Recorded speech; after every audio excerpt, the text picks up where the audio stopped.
Good morning, good afternoon, good evening, everybody. However you happen to be watching and or listening to this, I want to welcome you to the latest episode of the Gaming Circle podcast. The podcast where, this week it looks like lots of things are blowing up, including gaming. I'm, of course, your host, Mr. K. Asante, TK or Asante on other places we communicate. And I am joined by the man, the myth, the legend, the one that's on video. But is the sound all right? Mr. Everborn Saga, how you doing, sir? I hope the sound is good. Oh, it's not quite there. You're still connected Jesus. to the other one. Am I? Okay, wait. I'm going to fix that right now. There you go. See, this is what we do, ladies and gentlemen, on a morning. Oh, okay. Now I don't hear you at all. Hold on. Let me see if it's a problem on this side. No, it's not. It does show you automatic. So switch your mics back and forth again. Let's see if that fixes things. Still I'm back on the head. Oh, right. Yeah, so yeah. It doesn't sound good. Go ahead. I'm going. We'll figure this out. Yeah, let's work it out. Let's work it out. If the headphones are the only. How about you were there? You were there. Nothing? It's just a little. No, I hear you. Yeah, you there? Okay. Speak on it. There you go. It works. You're there. You're there. And the people hear me, because I hear music hear 72 saying they can't hear me. Okay. The people can hear you, I think, but there's a little bit of a yeah, you're good. You're good now. Right. Oh, cool, thank cool, goodness. Cool. Sometimes this is how it works, ladies and gentlemen. How you doing, everyone? How you doing today? I'm all right. Technical difficulties aside. Shout out to Satya's Windows 11. Got to put a name to it. Indeed. We starting this thing off quite interesting this morning, and we will. Certification, as they call it. Oh, here Windows. We go. Yes. Yes, indeed. Well, I got other issues. We'll talk about that. I've been wanting to do a video, by the way, about the Super X. Remember they created this cool, new, amazing like technology that's like a full SSD, but at the size of a SIM card. Okay. It's beautiful. Gigs, terabytes of storage in tiny package. Windows sees it, goes, ooh, this is shiny. 20 minutes later, I don't know it anymore. Keeps doing that over and over again. Like it recognizes it in the Super X. It's beautiful. You load your stuff on it super fast. 20-30 minutes of it. I think it probably idles power, and then eventually it's not able to power it on again until you reboot the machine. Enshittification of Windows. I see. Happening right now. Anyway. And shout out to A. Rodimus. He says, daily reminder, Xbox is dead. Indeed. I just have a question. If it's truly dead now, does anyone admit that they're wrong for the last decade that it was dead? And it was dead before? Yeah. That is another question. Yeah. I don't know about that. That would have to have you have to mea culpa for all the other times you were screaming the FUD. I don't think we're gonna get that far, but okay. All right. So today we're gonna talk games. There's a lot of news stuff to talk about. There's a lot of Hollywood stuff to talk about. There's just a lot to talk about. But I want to start with the gaming, because I know you've been playing some things. I think we got like half on the reel and half gaming today, because yeah. Times are and there's a lot of games and there's a lot of stuff to talk about. So I think first and foremost, shout out to all the wonderful people that are in our chat, wonderful people that are in our Discord that join us every week, every day on Discord, and every week on this show. If you want to be a part of that Discord family, you can join us at discord.gg/TGCP. That is the banner that is on your screen right now. Join that, and then you can talk with us. We can talk with you daily. We are on that Discord in voice chat even. So most people think Discord and they go, oh, and I got to type out. No, this is not Twitter on Discord. This is us working, living our lives on video, on audio rather, with headphones on, talking a lot of smack throughout the day. And we enjoy ourselves. I'd also like to say, if you're not subscribed to the YouTube channel, you should probably correct that post haste. Also, if you didn't hit like, at the least you could do. You know what it is.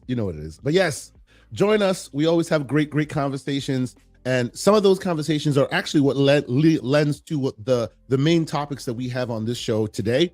So if you want to help us, pick what we're going to talk about, you want to be part of that conversation, discord.gg/GCP. So there's that. And, I think we should just start straight up and talk games. because there are a few games I want to talk about, and then there's a lot of stories, and I want to keep it concise. We're not doing the 4-hour podcast today. We're not doing that. So, Mr. Appleborn Saga, I know you've been playing Resident Evil, sir. Oh, want to talk about it? Well, I do. Let me just get some of the other things out of the way. Okay.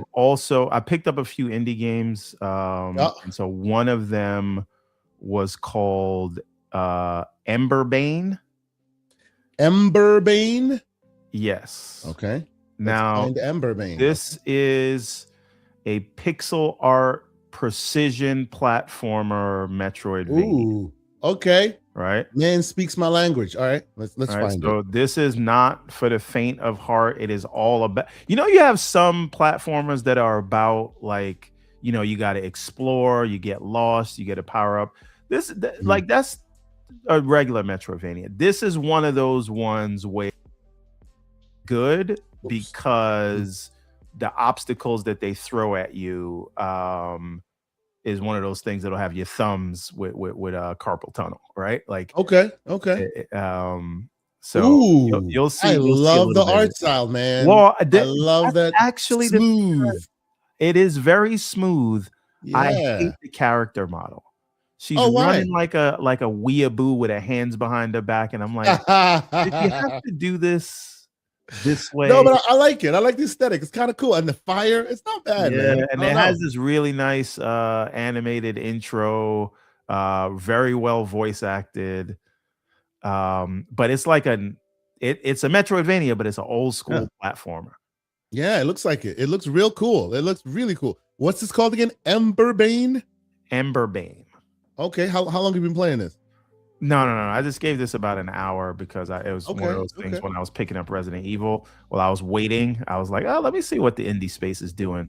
So I picked this one up. And then I picked up another one. By the way, there's a bundle right now that you can get on what's the name of this? Oh, hold on. Real quick. Shout out to the great Aaron. Aaron VR in the house says the nerd in me feels so damn welcome here. Thank you, sir. This is what we do here on a Saturday morning. We appreciate it. All right. That is awesome. See, that makes me feel great. All right. So what you get? Shout out to Aaron. All right, let me find the name of this other game. Okay, yeah. All right. So I got it. There's a game called Cathedral that is on sale for like 75% off. You can get it for $5. But if you go to Aniba, you can get this game called Cathedral plus Alwa's Awakening and Alwa's Legacy. Alwa's Legacy is part 2 of Alwa's Awakening. That's 3 Metroidvania games for a grand total of $6. How about you put that link in the chat, good sir, so that more folks can find that?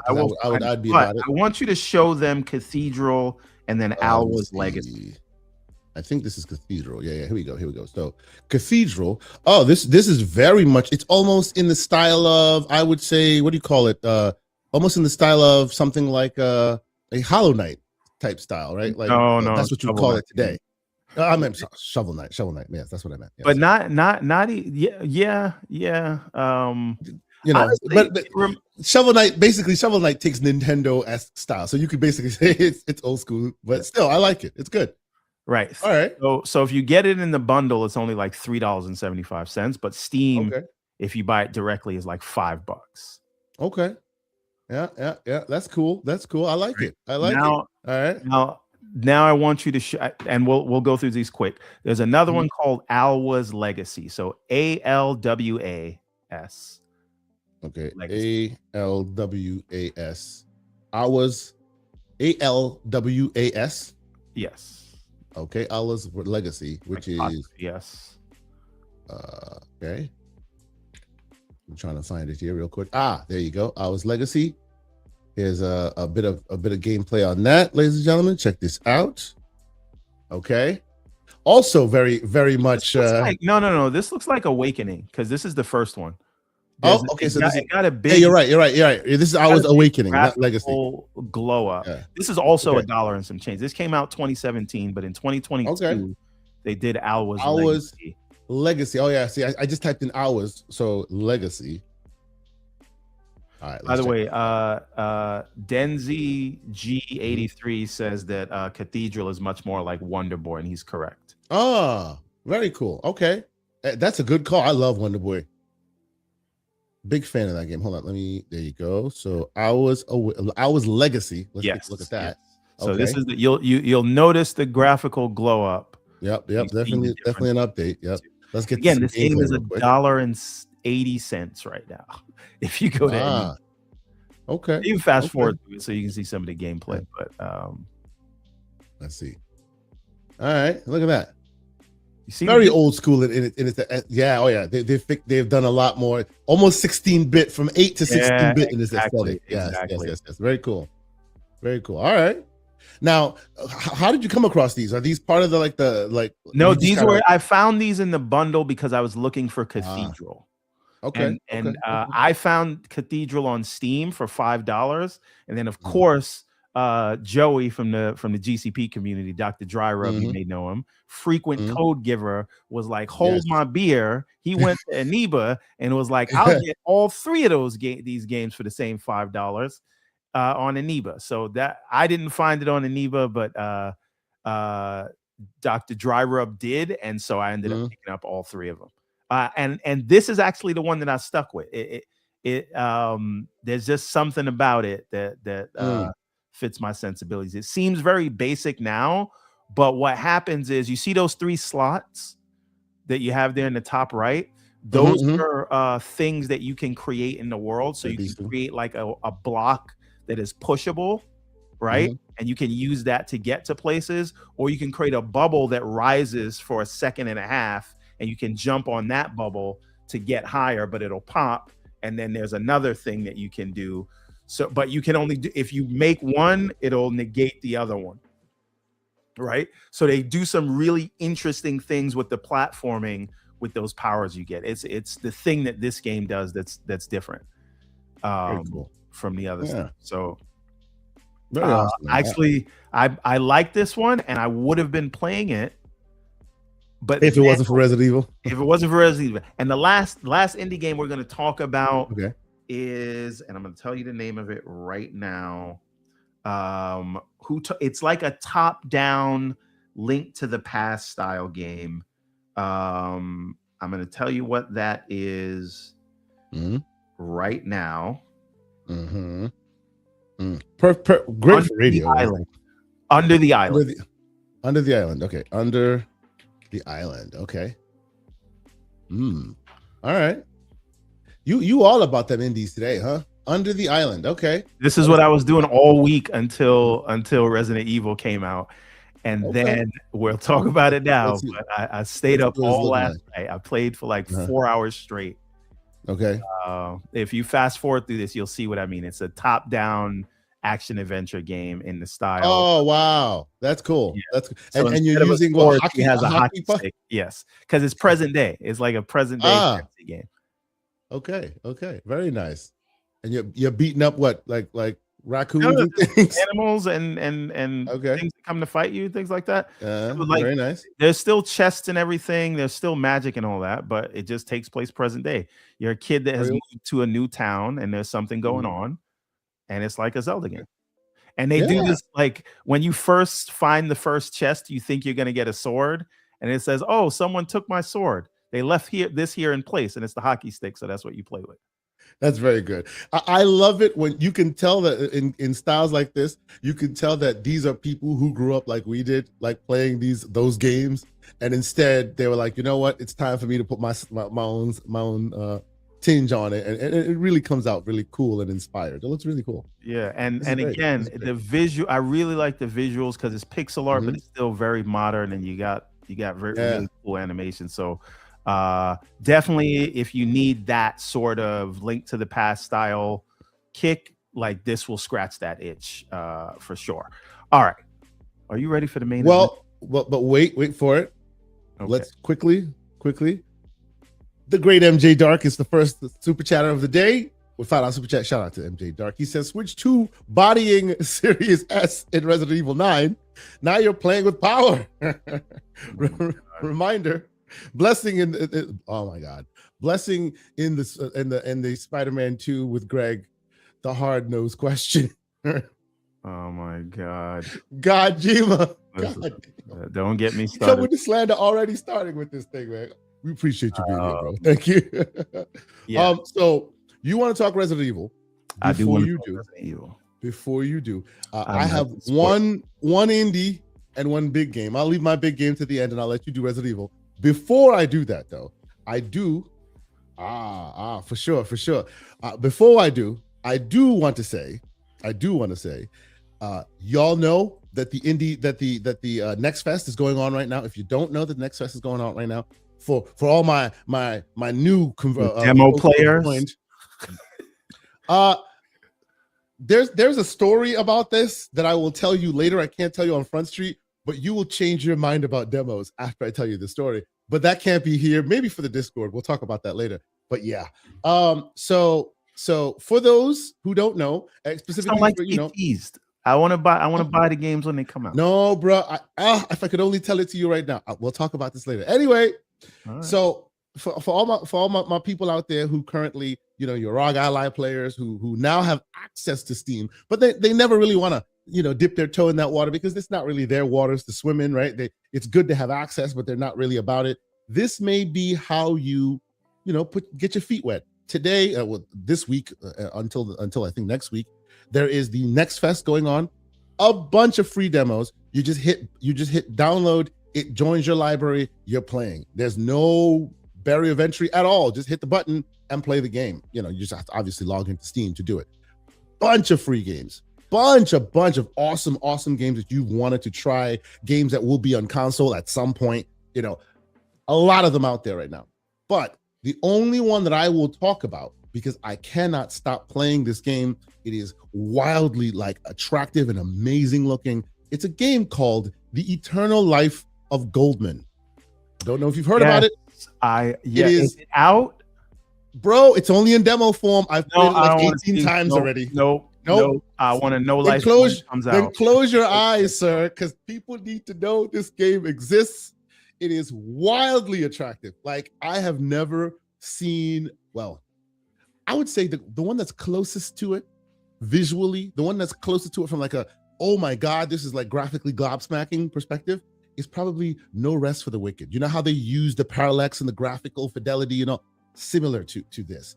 It is so good looking. Oh my God, it's so good looking. And of course, had to play it on the OLED because, man, oh my God, this game is something else. Okay, it's only in demo form right now. Keep it on your wish list, on your radar. Let's get to some gameplay so you can see it. Ultimately, it's DuckTales, if you know what I'm talking about. It's DuckTales. You're jumping on people's heads with the cane. You know what I'm saying? That's what this game is. But it's also old school difficult. If you're not careful, you'll get your ass handed to you many times in this game. But it is very beautiful. Graphically, it's super intensive, and the gameplay elements, while seeming simple at first, just get more and more in depth. So and quickly you'll see, you bounce off people's heads with the pogo stick, as it were. Eventually the sticks start your cane. You can craft elements to make the cane stronger. So the stronger the cane, you can jump higher now. You can do different things with the cane. Obviously, it's a demo, so they're not revealing everything to you. But there are parts where the cane has a hook, right? Because canes, you hold it, there's a hook. So now you can use that hook of the cane to hang on to ledges, so you can get to further places that you couldn't get to before. It is such an interesting concept that they have blown out to really cool degrees, and it looks so cool, so cool. You got to play it. Even the demo, man, you got to play the demo. It's really good, bro. You got to play the demo. Just remember, I said this to you about Ninja Gaiden, and then 2-3 weeks later, you were like, "Oh, bro, Ninja Gaiden's amazing." Because the demo. No. Let's stop that. Let's not pretend I didn't know Ninja Gaiden was going to be amazing. I just said I don't want to play it yet. Now you can get into it now. No, I'm good. I'll wait till I can play the whole thing straight, like I did with Ninja Gaiden and with Shinobi. Yeah. So I will say, if you are not a demo, do you have to actively jump on the heads or so you have to press another button to do it? Okay, it's not like Mario. You have to actively No, this is not just it automatically does it. That's why I said this is DuckTales. If you've played DuckTales, you know what I'm talking about. You have to actively bounce on his head. Okay. We were talking about Shovel Knight. Same concept. You have to jump on their heads, specifically at button press, or you fall, or you touch them and you get hurt. Okay, that's how that works, right? So it is, and it's all puzzles, right? It's all timing. It's all puzzles. The whole thing is always constant puzzles, and you got to figure out how they move so you know how to move past it and all this. It is excellent, man. It's excellent. It is like when it comes out, I guarantee this thing will be in Game of the Year conversation. It is so really, really good. Oh my God. This is going to be a rough year, but it should be. I'm telling you. This is why we need like a platformer or a Metroidvania category at the Game Awards. Yep. I agree. Every year there is one that rises to this level of being able to stand with the big boys. And at that point, that at the very least, they should have their own category. Yep. You're not wrong. I sincerely agree that specifically in the Metroidvania in this category now, as mature as it has gotten, it's time to give it. Listen. I'm gonna lobby Paris, see if he can lobby Jeff the next time he sees him to get a category in. Like Metroidvanias in the last couple of years have proliferated such that you have so many that come out of in the year that you should have a category for it. We agree. So say we all. Well, so say most of us. I think Lucius will fight you, but even he recently had a different tone. He's a hater on 2D games, so that's fine. All right, so I say go try this. It's not worth it. Forget it. Forget everything I said. It's not worth it. Well done. Well played. Go try out the Next Fest. I think even Xbox and a few others are also doing demos right now. It is the season for that. But this is really cool. This is really cool. And obviously because Steam is just that easy with demos and stuff like that, you tend to get more there than you get everywhere else. So if you have your handheld device, if you have the ability to access, shout out to Neat Pick, whose video I'm using. Here's my other thing around that, and I don't want to make this a whole like soapbox, right? But even if it's not a thing, like, do you understand the visibility that games get just for being nominated? And this would basically be a full indie category because Sons of Sparta wouldn't get nominated. But the kind of spotlight that you would get on indies who put in so much work in this space and what it could do for the teams that make these kind of games, I just think it's good for the industry and it's good for indies if you have a Metroidvania of the Year award. There's enough of them at quality that I think is deserved. I think somebody needs to talk to Jeff about it, and I think Paris will do it, even if I will not admit that Sonic sucks, because Sonic's about to have a new game this year. And it's probably going to be a contender. But anyway. All right. So this is your time. I know you've been playing Resident Evil 9. I have not started playing Resident Evil 9 yet. I will eventually, but I have not started playing Resident Evil 9 yet. I tend to go off the beaten path when big games come out. You tell me about why Resident Evil 9 is the next big monster game. And oh, by the way, Steam Deck players can't play it, unfortunately, because it's one of the first games that can't run on the Steam Deck. Well, that's not true because Alex played it, and he was able to get it. Okay, because you could probably fudge your way through it because there's always ways of making Proton work, but by default, it's not working easly. So tell me about Resident Evil. Not according to Alex, but I haven't tried it. Oh, okay. So I'll leave it to him. Anyways, so first of all, this FBI director played by a brother was a real brother playing that. Now, I know this gentleman. I know his face. He's done some other acting roles. Yes. Yeah. Now, so one thing I do want to say, so if you pre-ordered the game, you get like an apocalypse outfit, right? Okay. No, but it's funny, right? Because her clothes are all ripped up. She has like paint on her face and stuff like that.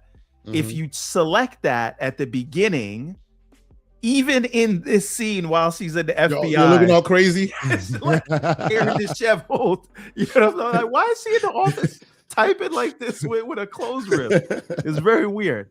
But yeah, there's your video game ludonarrative dissonance for you. There you go. I don't be playing. Now I played on the 4090, right? But I don't play these games with the stats on, right? I'm not looking at FPS, but I didn't notice any stutter. I didn't notice any of that. And what this game does with ray tracing, even the way it loaded the shaders, and then the loading screens are just really between chapters and it's nothing. And it doesn't even have issues switching between the game and the cutscenes. By the way, this is real time what you're looking at. Yeah. Right? Like, this is one of the most beautiful games that I've ever seen. And that's just like, you see this city that seems like it's a setup, right? Later on, when they introduce Leon right here, you're in the middle of some chaos that's going on that I won't. It is super spoil dense, what it is. Woof, and people are running around, fully ray traced, everything. And I didn't know how I was gonna feel about, you know, switching back and forth between these characters. I was just thinking, you know, I'll just play as Leon if they let me. No, you got to switch back and forth. Let me tell you something. You know how some people are in Resident Evil and they just love, you know, the first person chains that they did. I mean, right now it's my game of the year, but this is going to be a long year, right? You got Crimson Desert, you got Wolverine, you got those other things. So I'm sure it's going to get given a run for its money. But right now, this is the front runner. But again, just to you're not seeing any of these like shader compilation stutters, none of that. Okay. Shout out to Infinite Umbra and all the hate for UE5. Well, RE Engine giving Unreal a run for its money here. So, and the thing is, they do all of this stuff effortlessly, right? The game doesn't struggle at all. And again, back to the design of the game, right?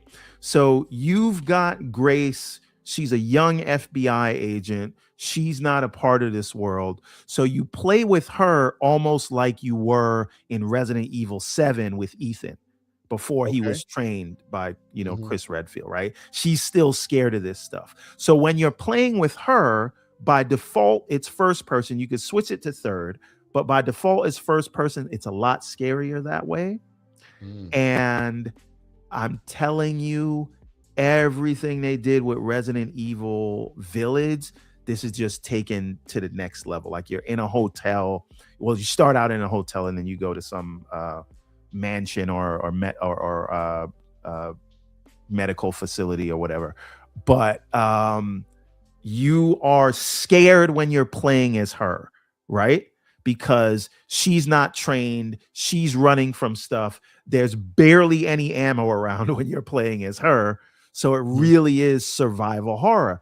And there are people that got kind of annoyed with that with Resident Evil 7. It was scary, but it felt like me from continuing to play it. Right. It felt like a coward simulator, right? You're just running. Couldn't do it anymore. Game, right? Yeah. But I did that in VR too. Forget about it. Every chapter, you're going to play as Grace first, and then they're going to show you what Leon is doing at that time. And so when you switch to Leon, you're now in Resident Evil 4 mode. Basically, this switches from running to stalking. Gunning. Right. Running and gunning, yes. Right. So now you're not afraid of them because you're Leon, you're jump kicking zombies and stuff, right? Taking their chainsaws from them. And now you have that action element. So you have the power fantasy, and then you have the survival horror. And as soon as you get tired of hiding, then they switch it to the power fantasy. And when you get like, all right, I'm done hacking and slashing, now it comes back to Grace, and now you're creeping and crawling, right? And they just do it in this way. And what they do with the ray tracing here, how it lends to the lighting in the dark places, and how light creeps into a room, and the things that are crawling in the background, and the 3D sound, everything. Me and my wife, every Friday night, we do movie night, and we are horror buffs, so we usually try to find whatever horror movies out on Fridays. She just watched me play this weekend. And I'm telling you right now, there's a scene early on, and those who have gotten this far in the game know there's going to be a hand that comes from the corner of the screen. Oh my God. That's all I'm saying. That's all I'm saying. I'm not saying nothing else. Something's gonna come out from the corner of the screen. If you know, you know. This is everything great that Resident Evil has done over the years, and they've brought it all into this one thing. And to me, all of it works. And like, it is so refreshing to see what they're doing from a performance level, but fascinating to see that a franchise that's this old, that started on the PS1, right? With with Chris Redfield, Jill Valentine, Wesker, and whatever the other guy's name is, I can't think of it right now. Started there with the tank controls to now be at this, and how many times Resident Evil has reinvented itself, and it all comes together, all the best of, and it has all the ambiance, and the pacing is really good right now. And again, I'm only 4 hours in, so this is not my review, this is my first impression, but of my 4 hours, and my 4-hour experience is a 10 out of 10. I love this game. I cannot recommend it enough. This dude is glazing. No notes. Wow. Okay. Damn. Okay. So I assume we're gonna hear Everborn Saga no lifing this thing. Oh yeah, I'm no lifing this is done. I apologize to the indie games. That's why I made sure I played so many this week. Yeah. They're gonna have to go to the side for about the 2 weeks it's gonna take me to beat this thing. Yeah. I love it. This is the Everborn. Shout out to Game Tech talking here. He's agreeing with you. He says RE9 is amazing. I think it, like everyone's basically saying story. It's a new benchmark for graphics, right? Pacing, everything, top notch. Very good. This is how you respect the franchise. So are we saying that with this, the RE engine is now like here to stay? No, we're not saying that, because the RE, they'll tell you something different, but it's the Resident Evil engine.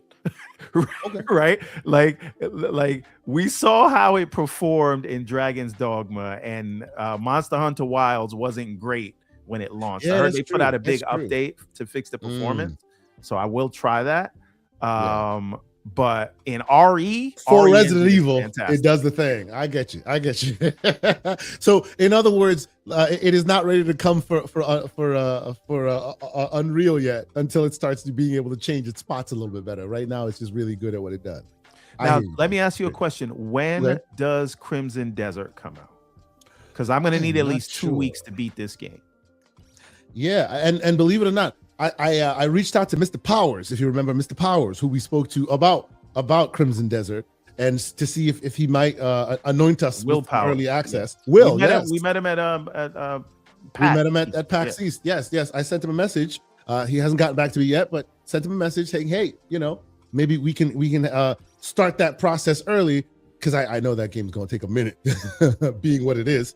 So I'll keep up to it, see what happens. Maybe we can get a chance to jump in on it early, so we can really like talk about it when it comes out. Okay. Before we continue, March 19th for Crimson Desert. So that gives me me enough time to beat Resident Evil. I love that they spaced it properly. Yeah, very nice. Let's catch us for a couple super chats. The man Parasite 82 Green 19. What a £5 super chat, or is it? I would say euro. Right? No, pound. No, that might be a pound. Yeah. These days, my brain, it's been a minute. My bad. He says, no wife or daughter this week. Ooh, lucky you. they got the virus? Ooh, uh-oh. I hope they're all right, making the rounds in the UK. I hope it's not the T Silver lining. Talking about, I know, right? We're just talking. Silver lining. I can catch you live. Keep up the good work, fellas. Great beards. Oh, that's awesome, man. Thank you for checking us out. That's awesome. Hey, real quick. Umbra.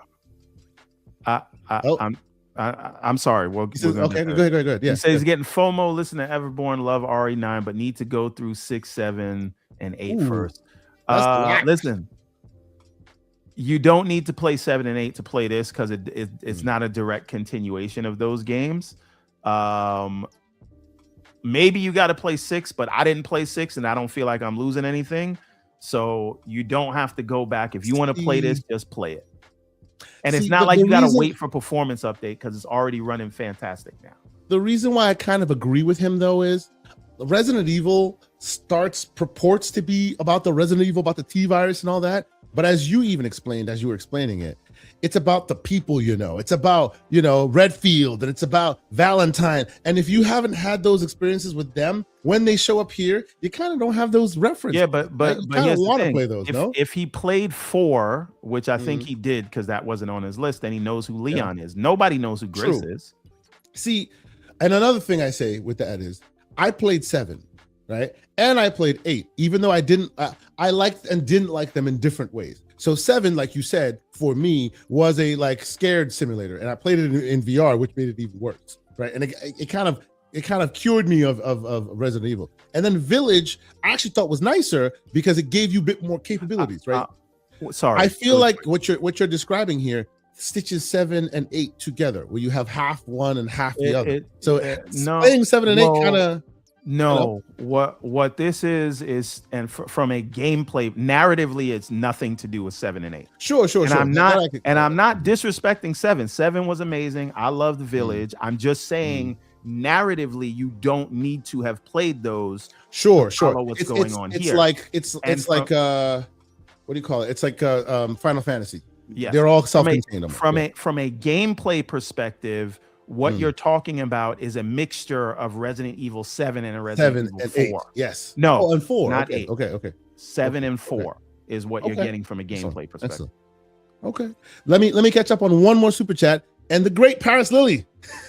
With a Barbie I love the style. avatar. I love it. It is perfect. So let's get to that real quick. Second super chat from the great Hollywood Rules. $5 super chat. Shout out to you, good sir. He says, good morning, fellow Graybeards. Resident Evil is ridiculous. I just finished RE4 remake to play this now.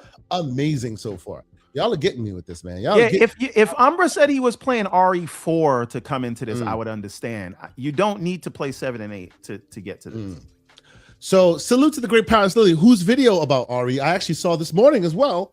Welcome, sir. How you doing? We want to talk about Resident Evil. Hey, good morning, gentlemen. Good morning, man. I was actually grabbing coffee, so I walked away. No worries. By the way, I love the sub tag. I believe that we should bring back healthy console warring.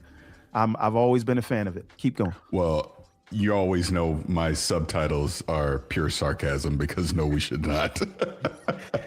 Healthy. I said healthy, but keep going. And you know that's impossible. But I will just say about Resident Evil. Yeah, man. I mean, that's for me. This is the first. Oh wow, Game of the Year contender. I think like you were saying, Everborn.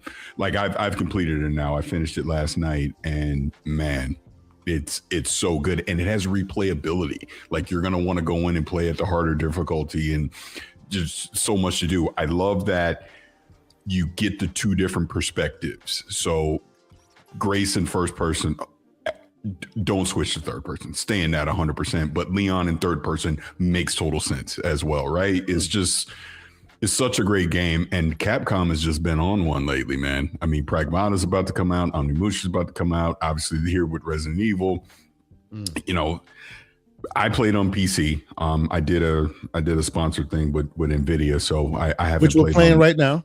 Yeah. I'm seeing it now. I appreciate that. But 90 Paris.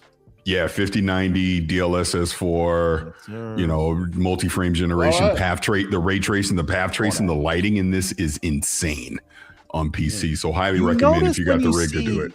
Leon driving the Porsche with the headlights on in the beginning. This was wild, bro. About Paris. So I saw this, I was like, no, what are we doing? Yeah. Damn. Good morning, everybody.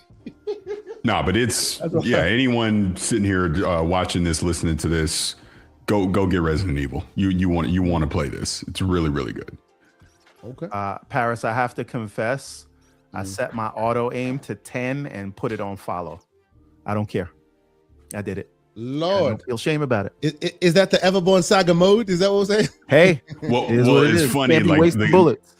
Like the gameplay I'm showing, because I didn't want to spoil anything. This is obviously super early, but this is my literally me playing it for the first time right here. So I may or may not have switched up a few things with the aiming and shooting. And as you should. Listen, they don't give you enough bullets with Grace. I can't be wasting Grace bullets trying to move the reticle around the aim. Nah, 10 and follow. Don't care. Long hair. Sorry. Go ahead. All right. So you finished this thing. Paris, what are your thoughts? You said it's a contender. Where do you fall as far as score right now? At least a 9. Might even be a 9.5. Wow. Okay. Yeah. So what did you not like about it then that makes it not a perfect 10? Not much, other than honestly, I wish it was longer. If I had any slight critique, but okay. that's where I say there's replayability there as well. You definitely are going to want to go back and play through it again. Okay. So what was your total time completion when you were done? Ironically enough, I thought, oh man, I'm going to finish this in like 10 hours. Wound up being 14. Okay. So it's still a healthy double-digit amount. I thought it was like 8 or something. Okay. That's great. Okay. Those are my all right. I'm not really a fan of these 30 and 40-hour games. Too many games. I don't got time for that. That's not enough time for that. 14, 15 hours. That's up my alley. Still gonna take me 2 weeks to do. But now I don't want to shift too far away if y'all have more Resident Evil talk, but I do want to comment on Crimson Desert. So so they did actually there's embargo stuff, so maybe I shouldn't say what I know, but there was a preview event. No, I'm not, because I didn't go. Danny went. I had work stuff. I couldn't go, so Danny went, but he obviously told me stuff, but I will not say it here because I'm pretty sure there's still an embargo. But I will say for me, okay, Freddie Fox. Yeah, if you're an a-hole to me on social media, I will 100% block you, just so you know. But I'm highly intrigued for Crimson Desert, but I do have a slight pause. We've yet to see any console footage. Everything is PC. Even when PlayStation had their video, it was PC. And as ambitious as this game is, it looks like it's doing a lot. That can either be a great thing or it could be a complete disaster. I'm of the opinion this is either going to be one of the best games we've ever seen or it's going to be just a complete disaster. I don't think there's any in between with this, but I'm rooting for him. I want to see Pearl Abyss knock this out. Well, that makes me wonder. We know that there was the thing that came out that PlayStation tried to get exclusivity on it, and they said no. Maybe part of that was because if they did that, that would be the only way to see the game in that light, and maybe they knew it was going to perform better on PC, and if they left it to the PlayStation alone, it would have came out, and the only way you could play it is someplace where it was struggling. Yeah. But I was playing it on the 4090, so. But that's the thing, though. I'm not going to call it a red flag, but it is definitely yellow flag toward. Yeah, I mean, a kind of an orange hue, let's say, right? So because obviously science. Go ahead. Oh no, I was just gonna say this real quick because it goes back to Cyberpunk. This was the Cyberpunk playbook. They only showed us PC footage. Review codes went out. We only got PC codes. They purposely, hid, the Xbox One and the PS4 versions. And then when everyone got them, we obviously saw what the result was. So we'll see. Okay. See, on Crimson Desert, my only little orange hue on this one is I remember their older game and their MMO style game. And I actually played that for just a tiny bit, and I got a chance to early on before, like this is way on in when they started marketing this thing. Got a chance to play a little bit of Crimson Desert in Germany. Like the thing that I saw then, which has revised considerably since then, was like it was PC first in its control scheme. It's like so good, but it's got so much to do, and it kind of made the controls not as intuitive. It was a little bit complicated. I was just like, sometimes it felt like they were reinventing the wheel a little bit sometimes, you know what I mean? Like there's just so much you can do with your character that it's like, it at the time, it seemed like it was trying to go for realness at the cost sometimes of fun a little. So I was just like, and that's my thing. It's like, are they trying to do too much? Look, I hope they pull it off. Yeah. But I hope, and they've revised it considerably since I last got a chance to try it. So I'm waiting like everybody else to see if they land that plane. But I'm excited for it because it looks really ambitious, no doubt. It looks super ambitious. Any other games y'all want to talk about? I have one last game I want to discuss, and then we can move on to some stories. No, if I talk about Resident Evil more, I'm gonna spoil it. But Paris, you saw that hand that came from the side of the screen that I was talking about, right? It's in this video. Yeah, it's in the video that I put up. So Paris, I was telling Kay before you got here, like me and the missus watch horror movies all the time, every Friday. So this time we just said, you know what? Let's just watch me play this game. Terrified. Yeah. Terrified. So, anyway, go ahead. So at his request, I will read his super chat right now. The great infinite number with $2 super chat. He goes, "Who let Paris in here?" with a face.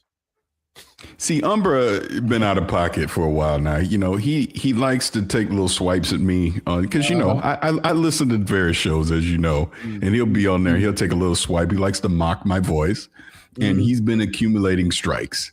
And he actually had reduced the strikes the other day, but then he's tried to slander me again in the chat. So now he's increased it.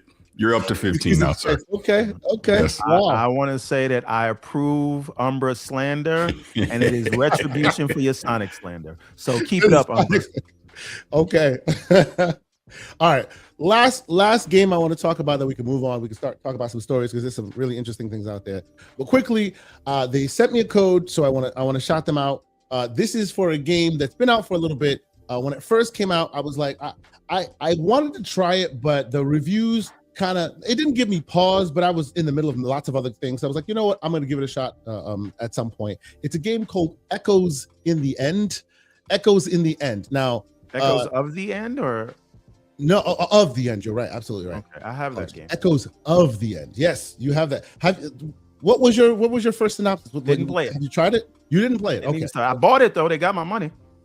Yeah. So when it first came out, people were really, really talking about it, and it had a lot of buzz. But it had some odd ends and a few things here and there. There was some pacing complaints and a few things like that. There was some bugs here and there. So they've recently, not recently, but in the last couple of months, put out an enhanced patch and fixes the pacing, fixes a lot of the stuff that people were complaining about. And yeah, it's actually pretty good. I hadn't had a chance to get my hands on it. Story-wise, I think is actually very worthy. It's a AA style game in the best way possible. I would really give this a shot. Why I ended up starting playing this is because the story is very, very intriguing. It's a story you've heard before. Brother, sister, the world has a new feature that allows certain individuals to get certain capabilities, and I'm keeping it very, very vague because it's really cool that you learn it as you go, and eventually you turn into kind of a powerhouse. You're a special individual in this world, and you're protecting your brother. That's your brother in there right now, and something happens with your family, and then you basically have to go find him, and it leads to broader implications for the world and the factions that you're playing with. But I really, really enjoyed this game. It kind of gives me old school. Remember back in the day when we had AA games that we just you would get them and you'd play them for a couple of hours. It would give you these kind of feelings, and then you'd move on to another game. It wasn't like this big, huge, epic scale game, but it had a lot of heart and the storytelling was great. It's very sword and board fantasy, and the accents are very much on point. Mr. Everborn Saga, they have these Scandinavian accents that I think really suit the mood and the tone and the place. Very cool. I really appreciate that. Yes, people think that I'm just like, oh, you got to have a British accent. No, you have to have an accent of a place that's older than the United States. Yes, it has to fit the tone. And you're not wrong on that. And I was actually laughing because when I first started playing this game, and you got the sword and board, I'm like, oh, okay, this is interesting. And I started playing more of it, and I'm just like, because I usually stand in the man of one. Like y'all know, I enjoy doing so. But in this instance, as I've been playing it, I have to say I kind of agree with his assessment here. It only makes the game better that the characters that are there kind of give it a good emphasis. It actually lends more to the storytelling and where they're from and the way they verisimilitude. Exactly. Not to diminish it by a cheap comparison, but the feelings that I got from this game, and I mean it in the best way possible. This is kind of like how I got when I was playing Banishers. I don't know if you remember Banishers. Yes. Banishers: Ghosts of New Eden. Very kind of like that. Very really shot their shot here. and you can tell that it's a smaller team that's working with a lot, and doing a lot with it. Lots of environmental puzzles that you sometimes will get stumped on.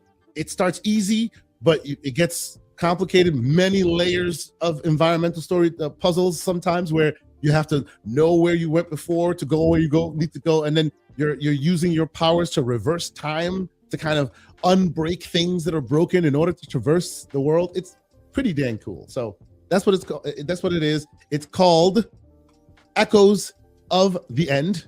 I made a mistake the last time. I won't do that. And I received the code. So shout out to Keymailer for providing the code. But yeah, I think people should try it. I really have enjoyed it. I'm about 10 hours in. I'm going to keep playing it till it's done. But yeah, it's really cool. And then after this, I'll probably go back to I'll probably play Resident Evil. But I've really been enjoying my time with this. It's called Echoes of the End, and I think people should be giving it a shot. So there's that. Thank y'all. Besides that, let's see what else we doing here. I will say before we get into it, please, if you haven't done so, hit that like button. Consider subscribing. All that stuff. We do this every week. If you don't want to hit the like or subscribe, maybe you also want to potentially join our Discord, because this is what we do on a daily. We get on Discord. Hold on. Uh-oh. Slow-mo's starting with his nonsense again. European accents are the only real accents in the world. No, I said accents that are older than the United States. Could be Asian accents, could be African accents, could be Middle Eastern accents. All of these places that existed before Southern drawl or Southern California accents in a fantasy game. Why is this so hard to understand? Okay, are we going to do this? These, ladies and gentlemen, are the Discord conversations that we tend to have on a weekly basis. Speaking of that, actually, before we even get to the story, just because you thought the new Dragon Age was a masterpiece, talking about these enemies go hard in a fantasy game, doesn't mean that. Anyway, we're not gonna do this. We're not gonna do this right now. I will say this week's Discord mission, as it were, is to count down the top 10 Genesis games. We started on Friday. We cultivated the list. We're about, I think, 75 towards 80 games, and this week will be us doing battle to find out the top 10. So if you want to be part of that, you know where to join. Discord.gg/TGCP. Usually there's 20 people in a Discord voice chat, literally doing battle, and one of us is the ringleader, keeping people concise and voting and all of that. So that's what we're doing. We've done that to NES. We're close to finishing with the SNES, but we were getting too hot and contentious. So I'm like, let's move on. And now we're doing Genesis, then we'll head back to SNES. But join us. Can I interrupt for just a second? Yes, sir. Of course. I put a link in the private chat thing. Indeed. Digital Foundry actually just put up a PC tech preview for Crimson Desert. Okay. Very nice. Ironically enough, Will Power's the one that tweeted it out. I was like, there you go. Very nice. Very nice. Okay. So I will put that in the chat here. I will ask that y'all go check it out for yourself. We can put that in the chat later. We don't want to set up the Digital Foundry right now while we do the live stream. Sure. It's a video. You want to go watch it? It's available for you to watch. We doing it live, bro. All right. I am secure that you will not leave because we have a lot. Hit the like button before you go. Indeed. But all right, let's get into this thing. So, we have a lot of different kind of stories we want to talk about. With Paris here, do you want to start on the real stuff real quick? Everyone? Yeah, all right, Paris. So we got No. But wait. I want to be specific on which one we want to start with first. Are we starting with Bad Bod of War? I'm gonna run him through it. I'm gonna run Paris through the topics. Go ahead. All right. So we there's a lot happening in Hollywood this week, Paris, and there's three main things we want to talk about. One is that God of War casting picture, hilarious. Two, Jonathan Majors is trying to make a comeback in a very interesting way. And three, the Warner Brothers Paramount thing. That is on the Hollywood side. On the gaming side, we've got the PlayStation rumors of reverting away from the PC strategy, which we'll talk about, but don't make any sense to me. And then we've got information about Blue Point wanting to do Bloodborne and getting shut down. Like the idea, right? And then we've got the interview with the new Xbox CEO, Asher Sharma. So what do you want to talk about first? Because we know you are on limited time. PlayStation, PC stuff. All right. Oh yeah. Let's do that. Okay. So basically, it sounds like Sony may be backing away from their PC dreams. Now, I have a tinfoil kufi theory about this thing when we get there, but the story basically looks like they are backing away, as is reported by PC Gamer. Joshua Wallens reports here. Sony looks like it's backing away from putting their exclusive single player games on PC, says Mr. Shrier. So, Everborn, I know we've been talking about this thing. I know we've all been kind of doing the back and forth on Discord. So I'll go to Mr. Paris Lilly first. Paris, is this something that caught your radar? Do you believe it? You know, obviously Jason's reporting it, and Jason's not one that peddles hyperbole or peddles in falsehoods. So also not reporting it yet officially. Yeah, it's just kind of he's putting it together. Yeah. What do you might have missed it, but I talked about this a few months ago because I had heard this last summer. So I'm not surprised. Obviously, Jason saying it clearly gives it more credence. Who am I? I don't know nothing. But yeah, I had a conversation with someone over the summer that, you know, it was just a casual off the record conversation. We were just kind of talking about a bunch of different stuff, and PlayStation on PC came up, and I was mentioning about, do I think they would ever do day and date?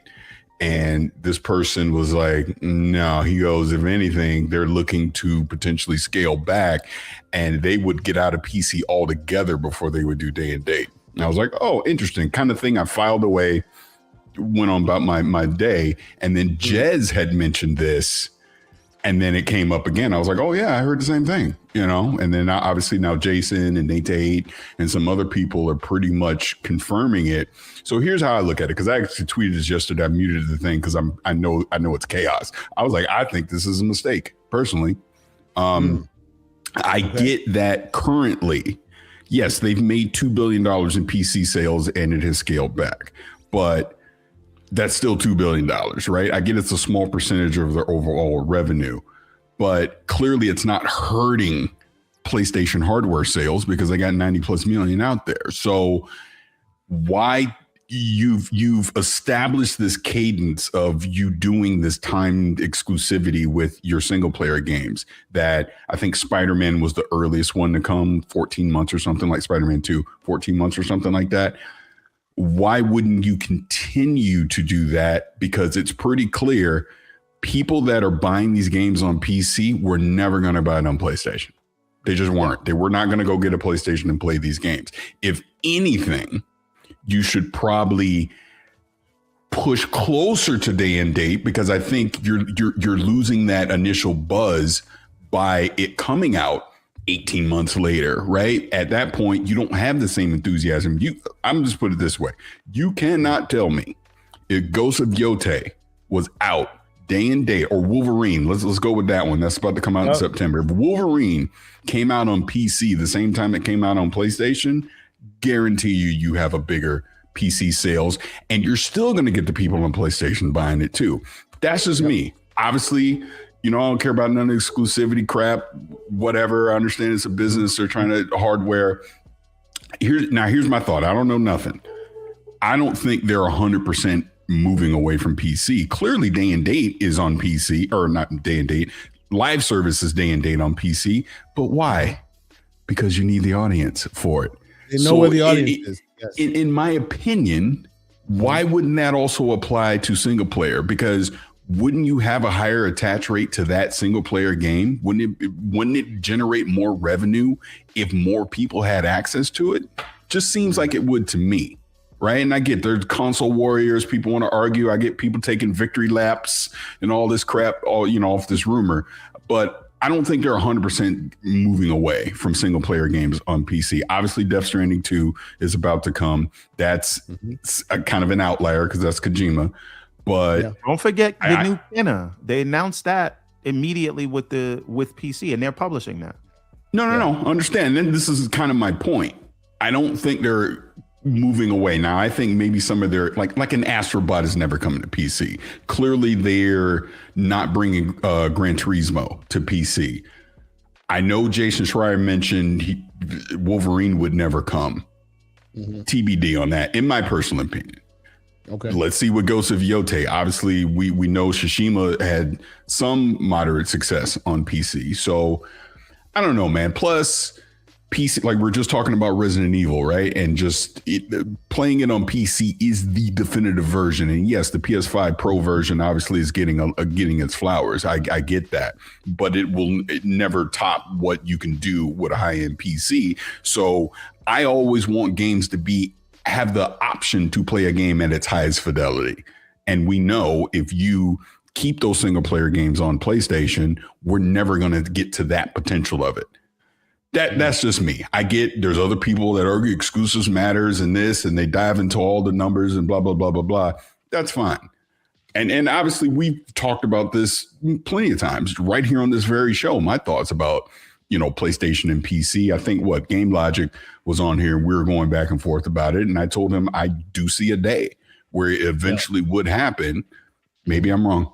But we'll see. I would wait until we get the official Jason article to understand what the true plans are versus, him saying, yeah, there's some substance to it, but what's the nuance to it? That's what I want to know. Yeah. What about you? That last part is what I've been saying. I want to see, I'm not doubting it, right? Because if you have Jason Schreier, if you got Nate the Hate, if you got Insider Gaming, Jez, plus what you heard, Paris, there's smoke there, right? So I'm not denying that. What I'm saying is I don't understand, right? So I just want to lay out some ancillary, evidence here. Blue Point Games is a studio that has never made a PC port. They're a single player studio designed to do remakes, not PC ports. Demon Souls was not ported to PC. They shut them down. Meanwhile, Nixxes, who only does single player ports and then one port to Xbox, they've expanded them, right? We know that they've made all these accessories for PC, right? Oh yeah. Remember the headphones, remember the monitor, remember all those things. We very know, PC adjacent. right? Yes. We know they've hired a multi-platform czar. We know that they're working on they're working on a launcher for PC, and they just did drivers for the PlayStation controller on PC, right? And we're moving into a time where they're talking about having to delay the PS6 until nearly 2030 because of component costs. And they are not able to lower the price, and they're going to make, this is what they said, this is not me saying it, they're going to make that money up by overcharging their own customers. They didn't say it exactly like that, but that's what they said. Yes. Right. So my point is they've done all of this in the PC space, and now we're saying they're gonna about face. It doesn't I need to read the full report. And again, do not take this as me negating it. I'm saying make it make sense in light of all these facts. Yeah. Right? Yeah. And I see Slow-Mo in the chat going hard trying to defend this thing. I'm not saying it's not gonna happen, Slow-Mo. It'll be okay. Your precious will have their exclusives again. Oh boy. But don't do this. No. He's doing it to himself. But my point is, when you look at all of that, and Eastside Vandal said it in the chat, when are they closing Nixxes? Explain to me what happens with Nixxes if that is the case. Because Bungie doesn't need their help, right? Bungie been on PC in all these places. So what games are Nixxes going to port if they're moving away from PC altogether? Can I give you my tinfoil Kufi theory? Maybe that might add a bit more meat on these bones here. And this is just my theory, because it's been my theory for a while, that they either need to go or they are going to go. And this information, while it's a surprise in my head, it makes me lean more towards my theory. And by the way, I will put on the kufi if you want me to. I got the kufi right here. I can put it on, or I can let you borrow it. Boy, you want to borrow the kufi? Also, our hip hop gamer, and people keep trying to doubt him. Hip hop gamer says he hasn't heard this, and Wolverine's coming to PC. Yeah, there you go. There is that. Real quick, Eastside Vandal, great member of our Discord. You talk about the Discord. He says John Wolf took L's all week. Come join us. So there's that. Shout out to Eastside Vandal. But here's my theory, real quick, okay? And I've thought about this for some time. We've on this program spoken many a times about how PlayStation should get into the PC market fully, because right now on Steam, obviously they're beholden to Steam, and we've seen how Steam and them have dealt in the recent past, right? Where if you do something that Steam doesn't like, they come in for you, and they don't care. They will, they'll put the kibosh on it for you. Obviously, you also pay them a certain amount of your revenue, or a certain amount of the cost in order to facilitate being on that store, right? So with all that conversation about them now pulling back from the PC store, and of course you're describing the money they've made and all that, it makes my head go, how the heck could they just back out and go back old school, quote unquote, exclusives on our platform, right? Like exactly to the description that you guys have made. Like even beyond the legacy play, and beyond the where the console keeping the console keeping the brand alive because it's exclusives and all this, right? Even beyond that, you've already made the money on this platform. Just like Amy Hood has already seen the revenue from PlayStation's proceedings, right? So to put that toothpaste back in the tube makes it super, super difficult. I'm sorry. Don't do this. Stop Aaron PRND says they don't want to hurt the brand. Then why did they release Sons of Sparta? Stop it. That's mean and vicious. That's mean and vicious. Anyway, please continue. I say all this to say, I think they need to find another way of making themselves whole in PC, even if they step away from quote unquote traditional PC as we know it, right? And I think they will do so. What do I mean by that? Yes, sir. We should also note, just for the sake of clarity, the current rumor is this would apply to their traditional single players and not multiplayer. Yes, not multiplayer. Multiplayer will continue to be on PC. Yes. The thing is that why I'm still wondering with Nixus, I've never seen Nixus help. You gotta let me give you the theory that might help, because that PC that multiplayer versus single player thing, there's a really interesting distinction why I'm convinced of it. What can't you do right now on Steam, on Steam OS? Play your multiplayer live service games, but you can play on Steam OS all your single player games. Okay, I think, and this is me, my total Kufi theory, just total engineering brain, no prior knowledge to it. I think they're going the route of Playtron OS. I don't know. Maybe people don't know what Playtron OS is. Playtron OS is literally like somebody sat down, and you can look into it, sat down, saw what Valve was doing with their version of SteamOS, the Linux variant of SteamOS. This is based on BSD, just like what PlayStation uses right now, a flavor of Unix, BSD, right? And they have a store, an OS that has a store that's like using Proton and literally letting you play Steam, Epic, GOG games all to their OS. Play it. You can play it on handhelds. You can put it on PCs. You can put it anywhere. And it's their store. And now what Playtron OS is doing is they're being agnostic. So when you load Playtron OS to your machine, you can download from the Steam store. You can download from the Epic store. You can download from GOG, wherever you want. This, in my engineering estimation, would be them creating their own environment where they can play their first player, where you can buy their first player game, first person, like single player games, right? They can't do that with multiplayer because this is still exactly beholden to the issues of Steam and Steam OS. You can't do that as far as the live service stuff because this is still, the problem that they have. But in a single player context, they can have their own store. You can buy from them. You can play from them in 100% proceeds, and they're still in PC.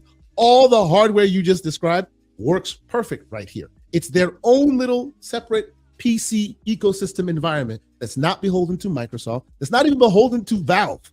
It's their own thing. And you can get this because what I'm describing here, is an open source thing.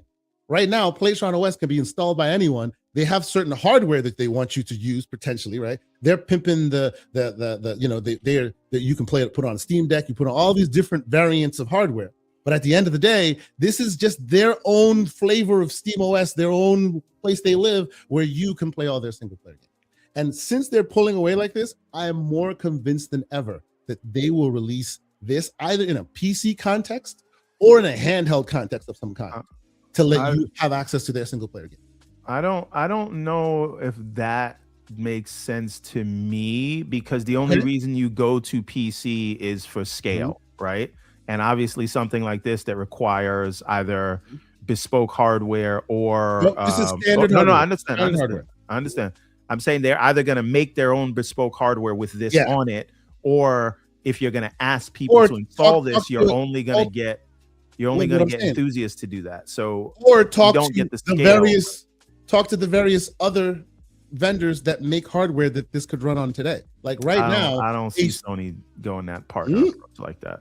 Who knows? I'm telling you, I couldn't. The only way you step away from PC and not have that hole continue to be is find a new place where you can have PC without having this hole. Let me give you a better tinfoil Koofy, because you just gave me a tinfoil tech guy. Let me give you the real tinfoil Koofy. Okay, and I'm not saying I believe this, right? I don't believe this at all, as this is just something funny to say. It is interesting that you hear, and again, I have to preface this, I'm not advocating for this. I'm just making a statement and an observation. Okay. So Mr. Kumbaya is riding off into the sunset, and the new management says things are the plan until they're not the plan. And now there's rumors of the potential of exclusivity being back on the table from the green team. I don't believe this, and I'm not advocating for it. I'm just saying. You just heard Paris say he heard it last year, and now you're talking about something that happened last week. Come on. Let me land the plane. I just think it is interesting that these rumors come out now when that potential is potentially on the table. I think that is interesting, that this is when people decide to leak something that they've all known for the last 6 months. This is what I'm saying.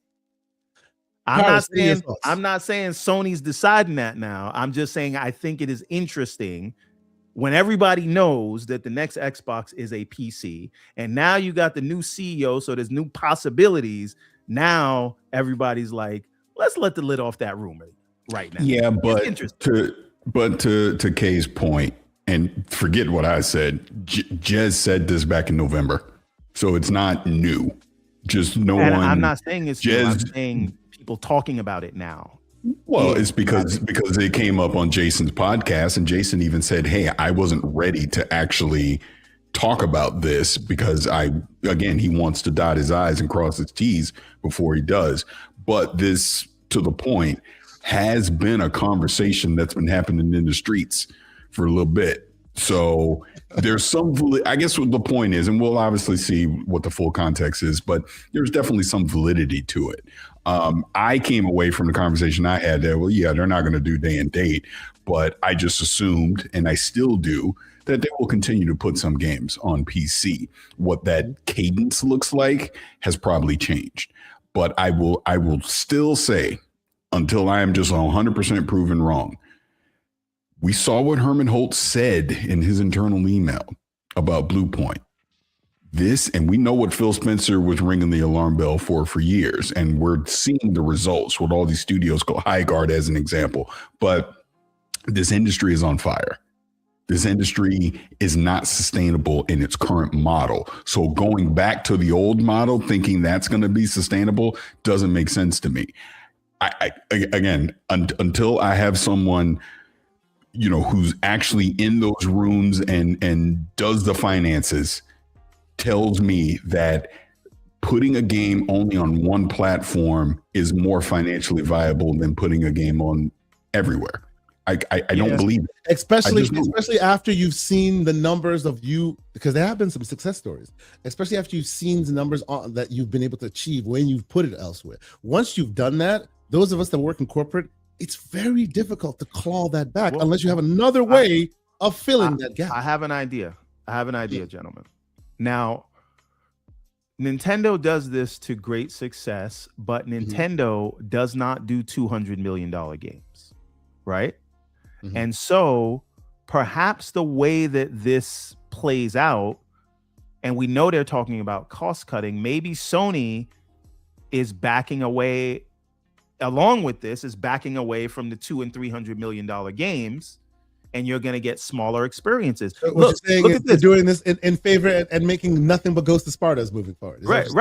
I'm not just Ghost of Sparta. We know that Astrobot didn't cost $200 million, right? Sure. Yeah. Ghost of Yote is not like they said it had a similar budget to the first one, which is under $100 million. Yeah.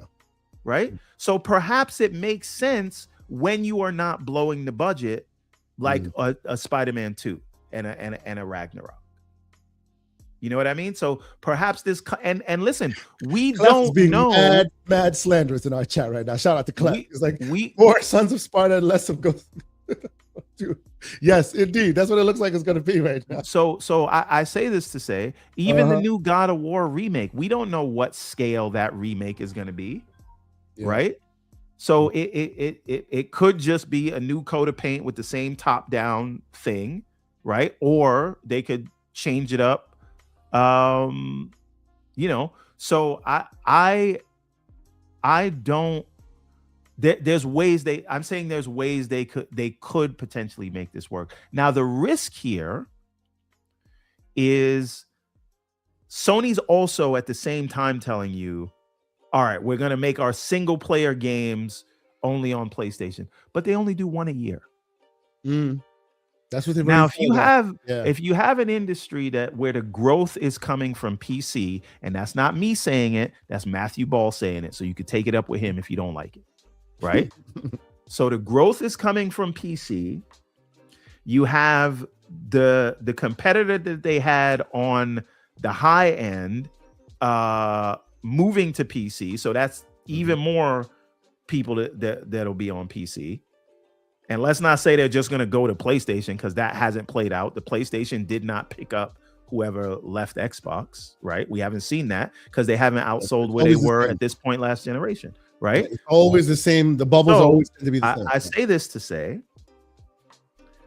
they used to be able to bolster their output with the likes of their third-party partners, right?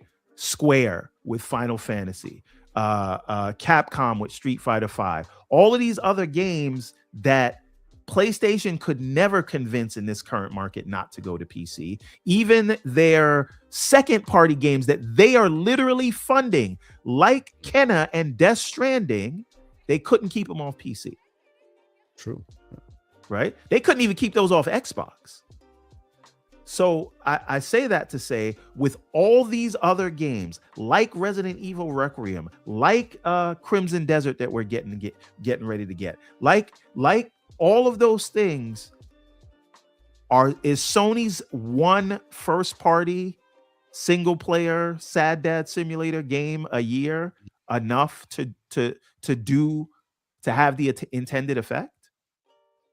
And on that note, Sony has also released an update letting folks know that an upgraded pisser technology for upscaling is on the way for the PS5 Pro. With that came a lot of conversation, specifically with about the AMD. AMD came out and did a quick little blurb about how they've been working together and how those benefits will end up on the other upscaling technologies, namely FSR.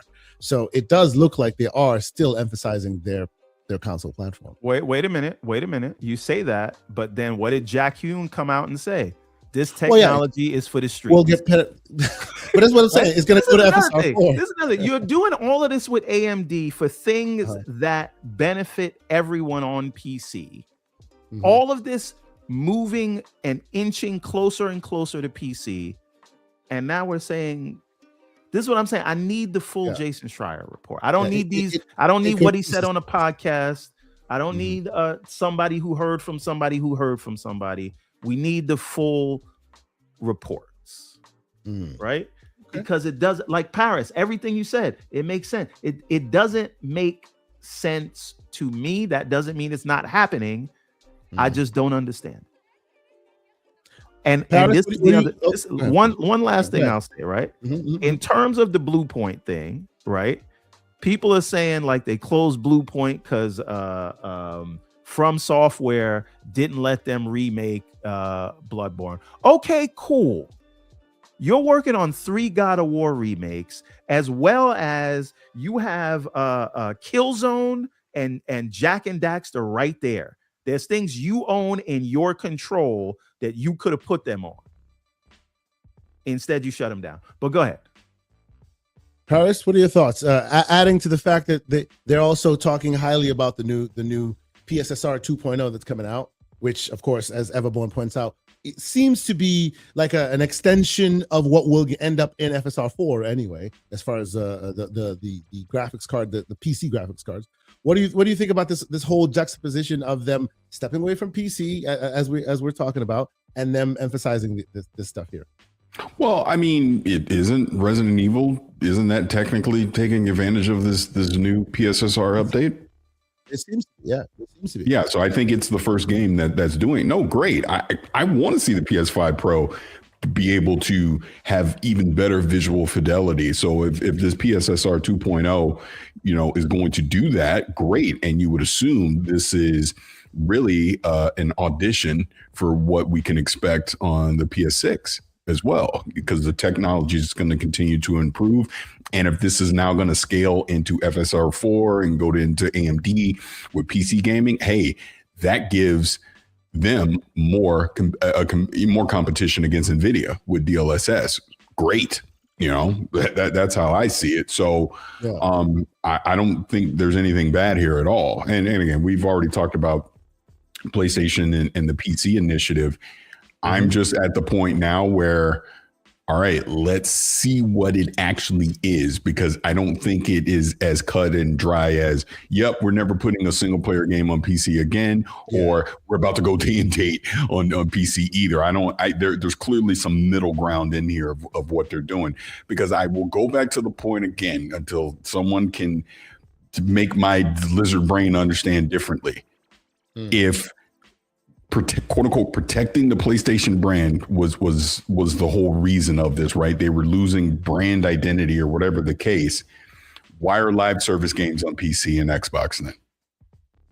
Yeah. Why? Yeah. Why? Because allegedly you have 90 plus million consoles out there, so there's your audience to support those live service games. But clearly that is not enough to support a live service game. So you, at minimum, need that live service game on PC. And as we've already seen with Helldivers 2, it is also on Xbox. Now, I don't think that Horizon one's going to be on Xbox, but the point remains. If you don't need to expand your audience, then live service games wouldn't be there either. So clearly there's a reason why. True. They see where they can emphasize most of their fans because those live service games hit on those platforms. So they're going to keep them on that platform. Right. And, and I've also seen the argument of, hey, it's not worth the extra cost of development time to port. Like obviously Nixis does a lot of that it's not worth the financial gain isn't big enough and worth it to, I guess, protect their brand identity. If I'm saying this correctly, I don't know. Again, it's still PlayStation. People still buy PlayStation. People are still buying games on PlayStation. See, the thing is, Nintendo, because everyone loves to bring Nintendo into this with this whole exclusivity talk. Nintendo, number one, their hardware is cheaper. Their development costs are cheaper. And they have an unprecedented attach rate to their hardware. Xbox and PlayStation is nowhere close to the attach rate that Nintendo gets for theirs. So they don't have an incentive to go multi-platform anytime soon. But I will bring it back again. Phil Spencer has said it. We've seen other gaming CEOs say it. Obviously, Herman Holtz just said it.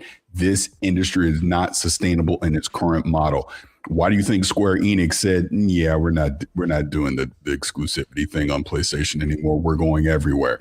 You've seen Capcom trumpet record-breaking numbers of PC engagement for their games. You know, obviously people are talking right now about Resident Evil, like the amount of people that are buying and playing that game on PC. So I just find it surprising that PlayStation would back away from a growing platform, a growing audience. That's just my thing. Because at the end of the day, this is a business. It ain't about our feelings. It ain't about your console wars. It's about making money. So again, if they can, and they don't have to explain it to me, but if there's a financial reason that they think they're better off keeping their single player games on PlayStation and not continuing on PC, so be it. I understand that, the business side of it. Because trust me, it's not about, I'm gonna just pick on you for a second. It's not about pleasing Umbra. They're not trying to please Umbra by keeping PlayStation games on the console. What if they switch to all UE5? That would please Umbra. Oh boy, that would definitely please Umbra. But you get my point of what I'm saying. So we'll see. And like I said, I understand there's people that have been consistent about saying, no, they need to keep them exclusive matter. You need to keep it there, blah, blah, blah. I get all that. And I respect that. I would just simply say, I definitely never agreed with that. And I'm just giving my reasons as to why. And if I'm proven wrong, I will be the first one to come out here and say, you know what, I was wrong. You was right. Flowers to you, sir. I will quickly say, it's real quick, a bold strategy, Cotton. Let's see how it plays out for him. So I agree with you. I would say that specifically for Sony and even for Nintendo, their brand recognition of what they've been doing is so well worn that I don't think that's even a factor in the equation. Right? When you're playing a game, you're playing a PlayStation, right? That is the known zeitgeist for whether you're in gaming or out of gaming. They have successfully been able to establish that, and Nintendo has successfully been able to carve their niche as well. I think of all of them, probably Microsoft and Xbox needed that careful proceedings with their brand more than all the others because they've established theirs over years and years and years and years of iteration. But Aaron's question is also pertinent here. How low is the attach rate do we actually think it is on the first party Xbox consoles? Do we have any theories? Do we know? So that's a difficult question. I think it's most difficult to answer for Xbox because of Game Pass.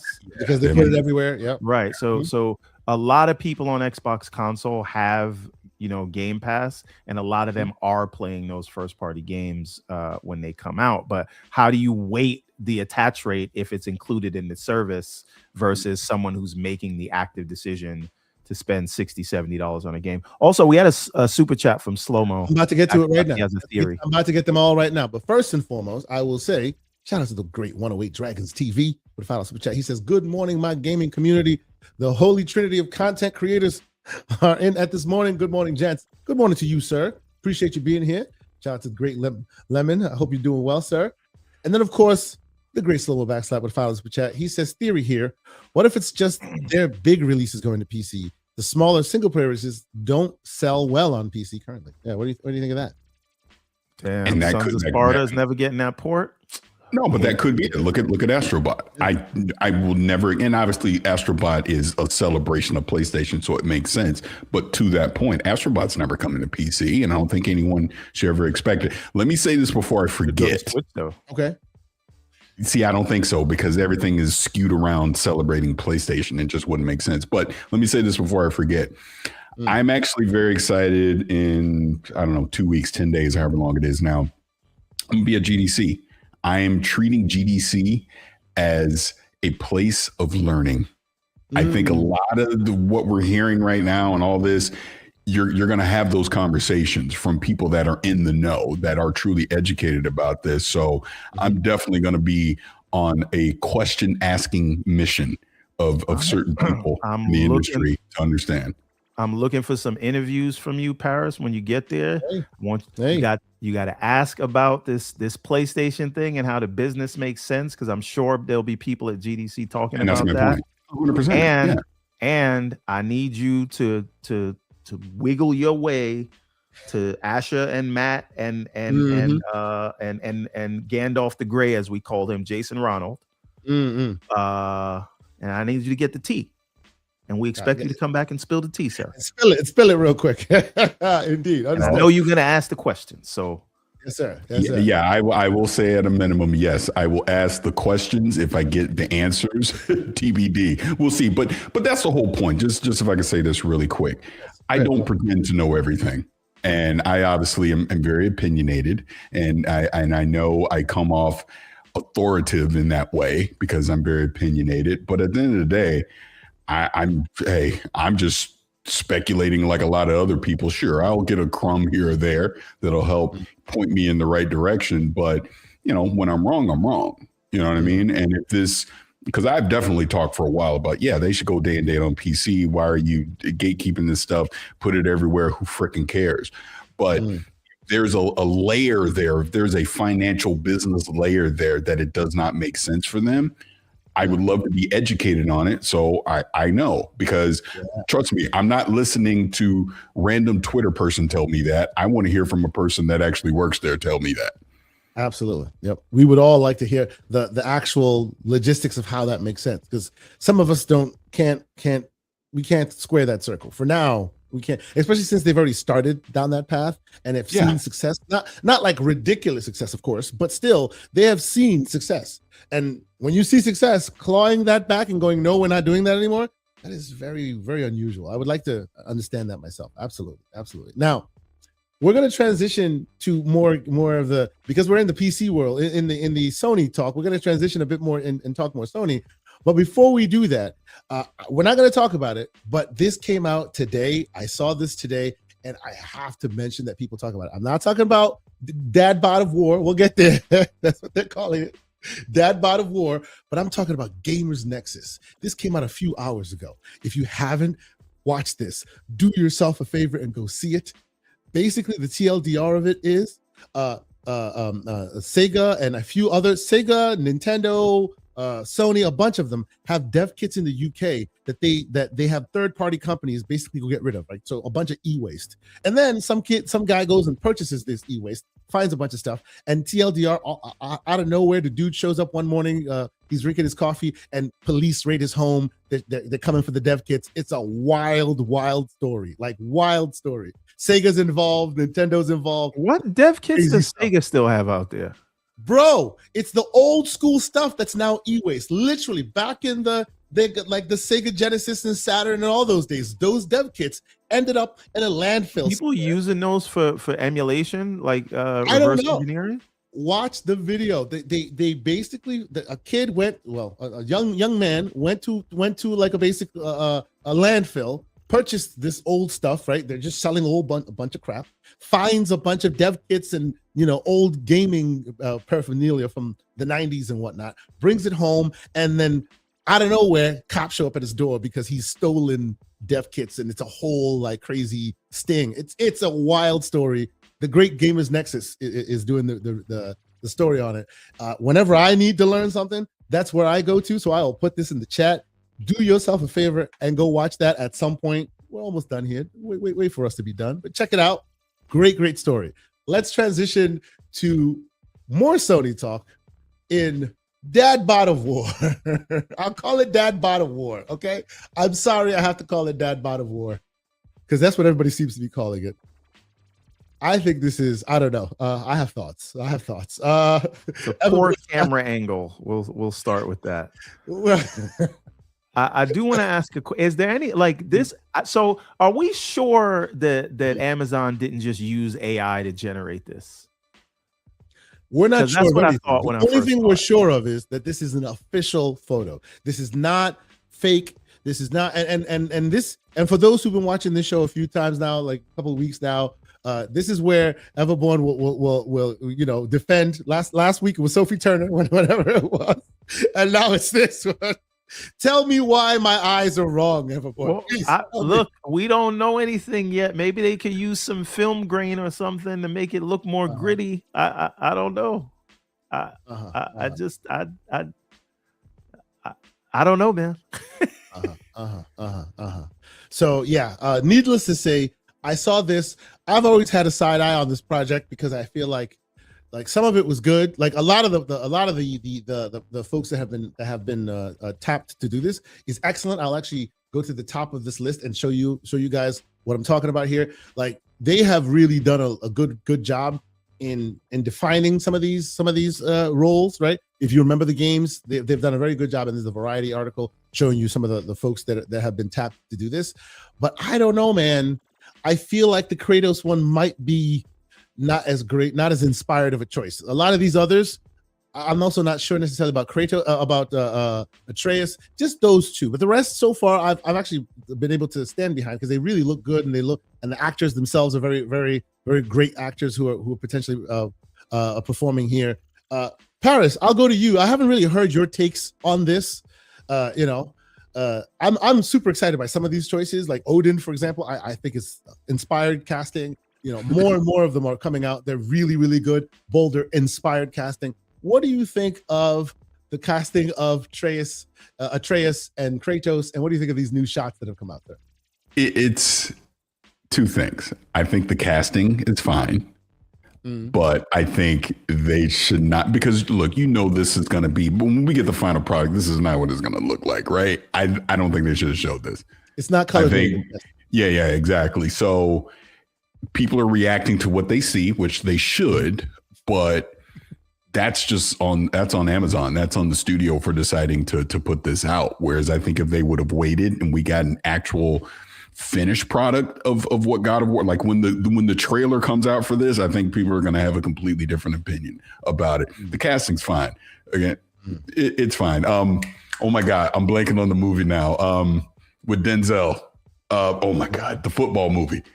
Remember the Titan. Yeah, because remember he's in that. He's good. He was in Son of Anarchy too. He's really good. So the actor's fine. It's going to be fine. And the rest of the casting that we've seen so far has seemed pretty spot on as well.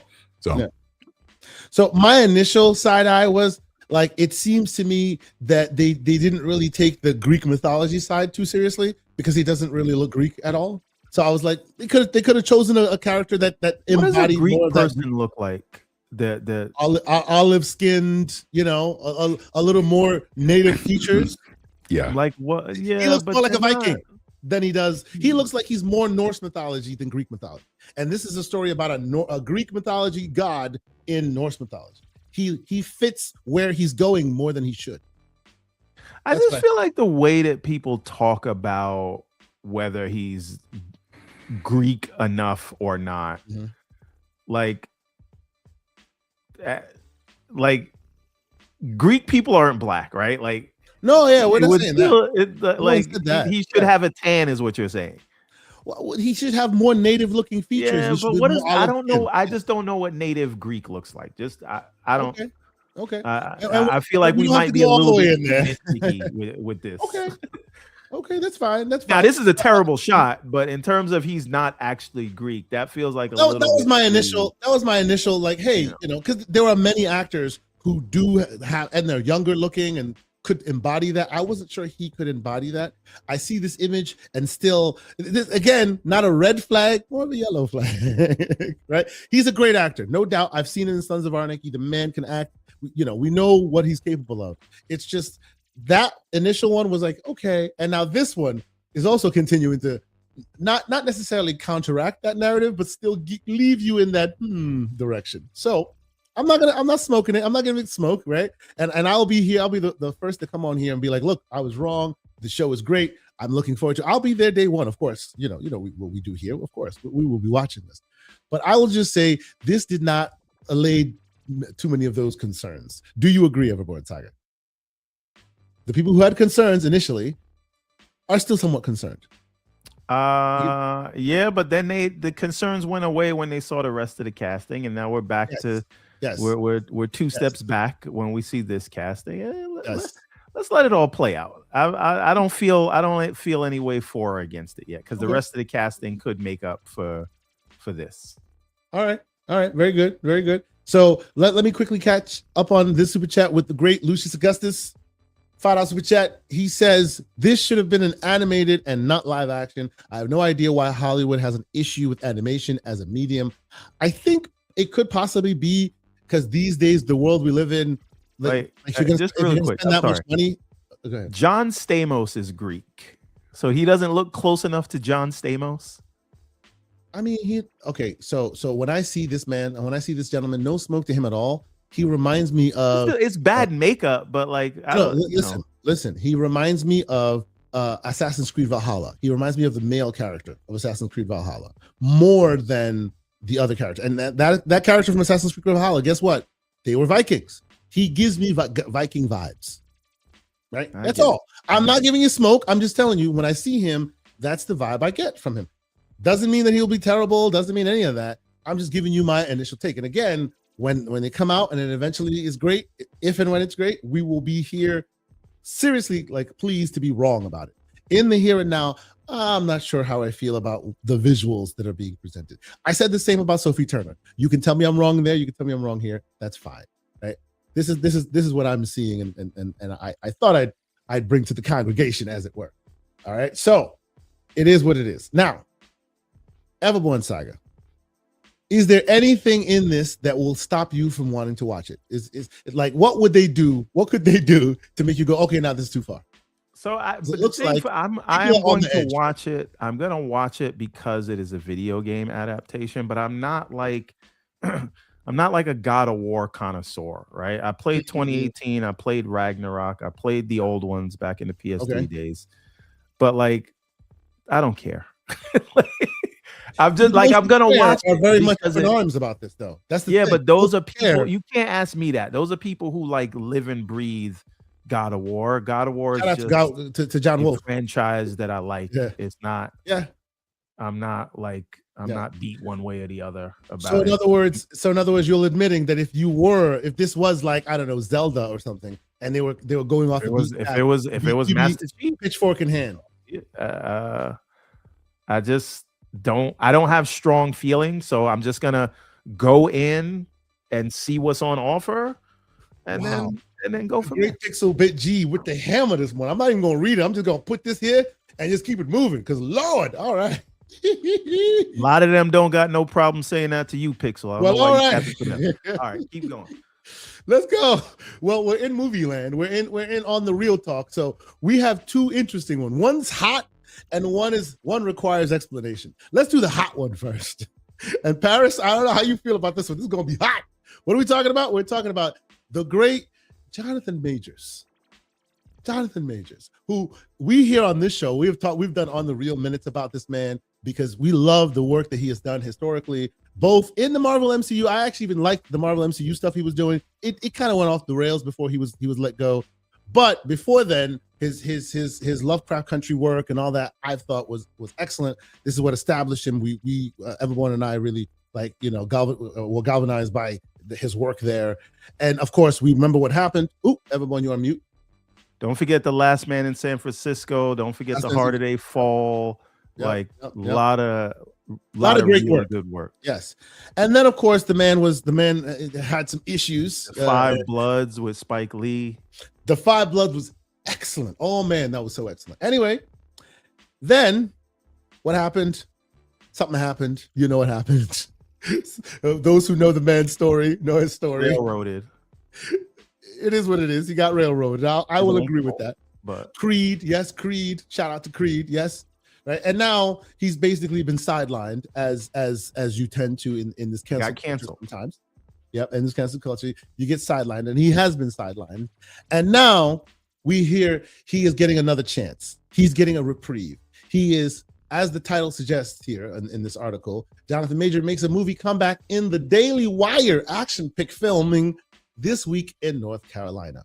So he has gotten a chance to get another chance at Hollywood, so to speak, in a film being directed by Ben Shapiro, if you know who he is. Produced. Is it produced? Oh yeah, you're right. It is producing. Yes. And being funded by the Daily Wire and all of that. So, this is an edgy conversation. I'll say, but I'll leave it on the razor's edge and say clearly some people may not like where the funding for this film is coming from, where who's representing this film, and otherwise, let's not forget Zachary Levi's also in this, and Zachary Levi has been crashing out ever since his DC movie ended. And since Shazam, yes.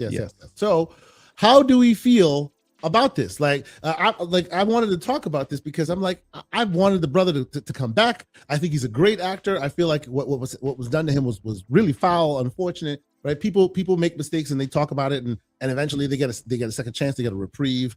This didn't seem to be happening with this man, and now it looks like this is the chance he's getting.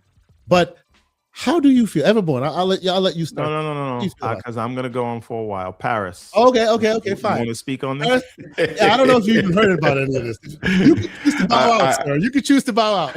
I heard about it, obviously, and I will just simply say we see the cast and the production of this. Who's involved? We know the troubles that Jonathan Majors has had over the past few years. Yeah. I'll put it this way. Pretty sure Kang's not coming back in Avengers Doomsday. Yeah. So here's the thing. Go ahead. Here's the thing. Yeah.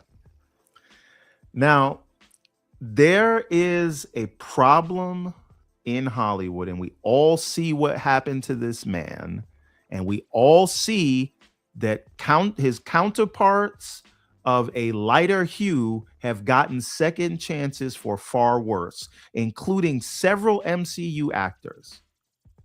Looking at you, Josh Brolin, Jeremy Renner, and Robert Downey Jr. Right? But what he did is a straw too far for him, and now the man couldn't even get work in a Tubi movie. And so somebody's offering him work as an opportunity for him to come back, and he's not supposed to take it. Can I interrupt, because you said you were going to go for a while? Let me be clear on something. I was being a little tongue in cheek. That wasn't for you, by the way. This is for the people. No. Yeah. I know, but I just do want to say this about Jonathan Majors. Yes, we've seen other examples of people that have done similar things, if not worse, that quote unquote have gotten a second chance. Look, Stevie Wonder can see why he's not getting that chance right now. We all know why. I don't need to say it. He's doing what he has to do. I mean, that's the bottom line on it. He's doing what he has to do. We don't know his politics. We don't know his stance on any of these things, but it's work and he's taking it. I can't be mad at that. Right. Yeah. And I'm not walking around with blinders on. We know what this is about. The people that are putting this together, just if you look at what their track record is and the kind of films that they fund, even the way that this is being described as an anti-woke sinners, what does that even mean? Right? So even that, what it is to say, so that they can say, look, you were outcast by these people, and we are embracing you with open arms. And that, my friends, is how it happens. That is how you get fair-minded people who don't pass purity tests pushed into the arms of people who end up radicalizing them. Because the idea is, we don't like you, stay in a corner, you can never come back. When you say that, people will go to the people who are offering them work. Because all of these people that are mad at this, they don't want him working in Hollywood, or they're not giving him work. And so what is he supposed to do? So here's my question, though. Here's why I bring this up, because I agree with you as far as, like, because for me, and I know you and I are the same, we kept a close eye on this whole proceedings, and obviously the man was railroaded. We feel that way, right? And because of that, seeing that the man is getting some work is great, right? I'm hoping that it gets him back on track to a point where maybe one day he can be considered as he should be considered, right? My question Tyler Perry didn't even call this guy up to put him in a movie. Well, that's a whole conversation. Don't get me started on Tyler Perry. We join the Discord, ladies and gentlemen. I've had my TED talk on Tyler Perry on the Discord. We'll talk about that later.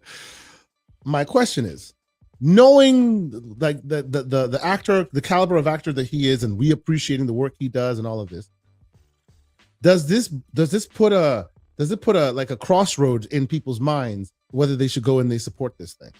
Because hey, this is Jonathan Majors. You want to see the man succeed. Maybe it's a good movie or a good story.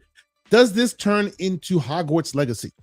If you know what I'm saying, for my gamers out there, what do you think, everyone? Well, Hogwarts Legacy was insanely successful. It was successful.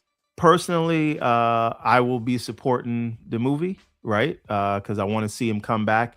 And a lot of people think that this is the death nail in his career because you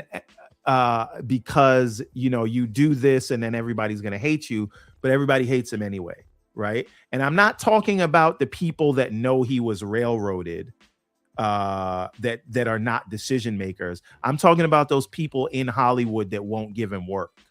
Yeah, like you won't give the man work in Hollywood, and now he's going to do this. Now, there is a path to this, and we're going to come to the Warner Brothers Paramount thing. We'll do that after this. Yeah, we'll do that after this. But if that is what I would hate to see, right? Because if this is the way he goes, okay, if this movie does well, maybe he's working with Mel Gibson, another great film director, great terrible politics, right? Or maybe you like his politics, but whatever, right? But still on that side of things, right? Then we notice Warner Brother things is happening, so maybe he can't come back as Kang, but maybe he can't come back as Green Lantern. Right? I'm just saying. We see where the Warner Brothers thing is going. Are we drawing lines? Owning that. Listen, I'm just saying this is a path for him to come back. Yeah. I know he does well. I hope the movie does well. I would like to see him come back and rub it in the faces of the people that dropped him like a bad habit. So I support, even though I'm not a fan at all of the production house behind it. Paris, what are your thoughts? Do you, you understand what I'm coming from as far as liking this actor, wanting to see him come back to life in that way, but the thought of supporting the project being quote unquote dubious, if you will, depending on how you feel about it? Like, is there a crossroads there? Is this successful, or will people have that in their minds when they're going to buy a ticket? What do you think? I mean, Jonathan Majors, the actor, is phenomenal. He's one of the best that we've seen in the past decade. He's obviously made his mistake. Like I said before, he's doing what he has to do, right? Mm-hmm. By taking a job. Now, how we'll react to it, like you said, the whole woke centers thing, it's like eye roll. Mm-hmm. I don't. Yeah. He had to make a choice. He's clearly walking in understanding the potential ramifications of it. But if Hollywood has already pushed him out the door and this is the only type of work that he can get, he's doing what he's got to do. And but I guess my question to you is, accordingly. Will you buy it? Will you go and support it? No, I'm not watching some ridiculous woke sinners movie. That's ridiculous. No, I'm not gonna go see it. So wait. Let me flip it this way real quick, because yes, the subject matter itself sounds dubious and ridiculous, so that itself disqualifies it possibly. But let's pretend we hadn't heard. Also, you have to look at who wrote that article. That may not be the. Of course. How they're describing it. That's whoever wrote the article. Of course. Yeah. But I guess my question is. Also, hey, Kay, sorry. I'm so sorry. Just before I forget. Sure. That whole DC thing, I said Green Lantern. What I meant to say was Val-Zod. Don't tell me you can't see it. Yeah. I can see Val-Zod. Yeah, I can see Val-Zod for sure. Sorry. For sure. Continue. Well, Michael B. Jordan at one point was supposed to play. Was talking about it. Yeah, I remember this. Yeah. My whole premise for asking is take this actual content out of it, because the content will matter most, obviously, right? But let's assume the content's great. Do we go support the man because he has great content, or does the source and funding stop people from doing so? That's my question, right? Like, do you? And I understand, Paris. Listen, saying, if he goes out there and starts tap dancing in the promotion of the movie, then no. But if he stays true to who he has been, on and off screen in the lead up to the movie, I will go and support, even though I'm not in support of whatever of the source. Okay. Yeah. Okay. How about you, Paris? Are you feel the same? Is it the content focus, or does the source matter to you as well? Yeah, I mean, if Jonathan Majors is in a good movie, then sure, I would love to go see it. But when I see, again, I don't fault him for doing what he has to do. But seeing who's behind the movie and what the content or focus of it is seemingly going to be, I have zero interest in that. Again, they could have Denzel could be in it. I'm still not going to go see it. You see what I'm saying? It's like, because that's not the kind of movie that I want to go consume. Yes. But I don't fault Jonathan Majors for going to do what he got to do to get his money. That's all I'm saying. What is he going to do? Sit on Megan Good's couch forever? Yeah. You know what I'm saying? Right. But what Everborn said, now if Jonathan Major comes out and all of a sudden starts promoting certain ideologies and talking points or whatever, then I'm gonna look at him a little sideways. Like, really? Okay, you're in the movie, but damn, you got to do all that? Now I'm looking at him a little differently. That's how I see it. Yeah, but here's the thing. I think if you think about the broader purpose behind it, it was to get this headline happening and to show that there's a certain perception of them, and they're going to say, look, that's false. We're working with this guy. So I'm imagining strategically they're treating him like a king because they just want his face out there to show that, hey, we're not what you think of us. Look, we're working with him. He's happy with us. We didn't have him doing anything crazy. And then they can use that now in the background and say, see, those guys on the other side are crazy. They're just making stuff up about us. They're the ones who blackballed him. We welcomed him in and we treated him with class and respect. Yeah. That's the strategic thing for them to continue what they do on the regular. I don't think it's going to be something where they make him do that, because listen, the other side probably wants him to go in there and play a slave or wear a dress. I said it. Dang. All right, so because you just said that, I will supersede and do and put it out there. The Great Runaway Dragons agree with the man of one saga say with super chat saying, call a spade and keep it real. Indeed, he said that before.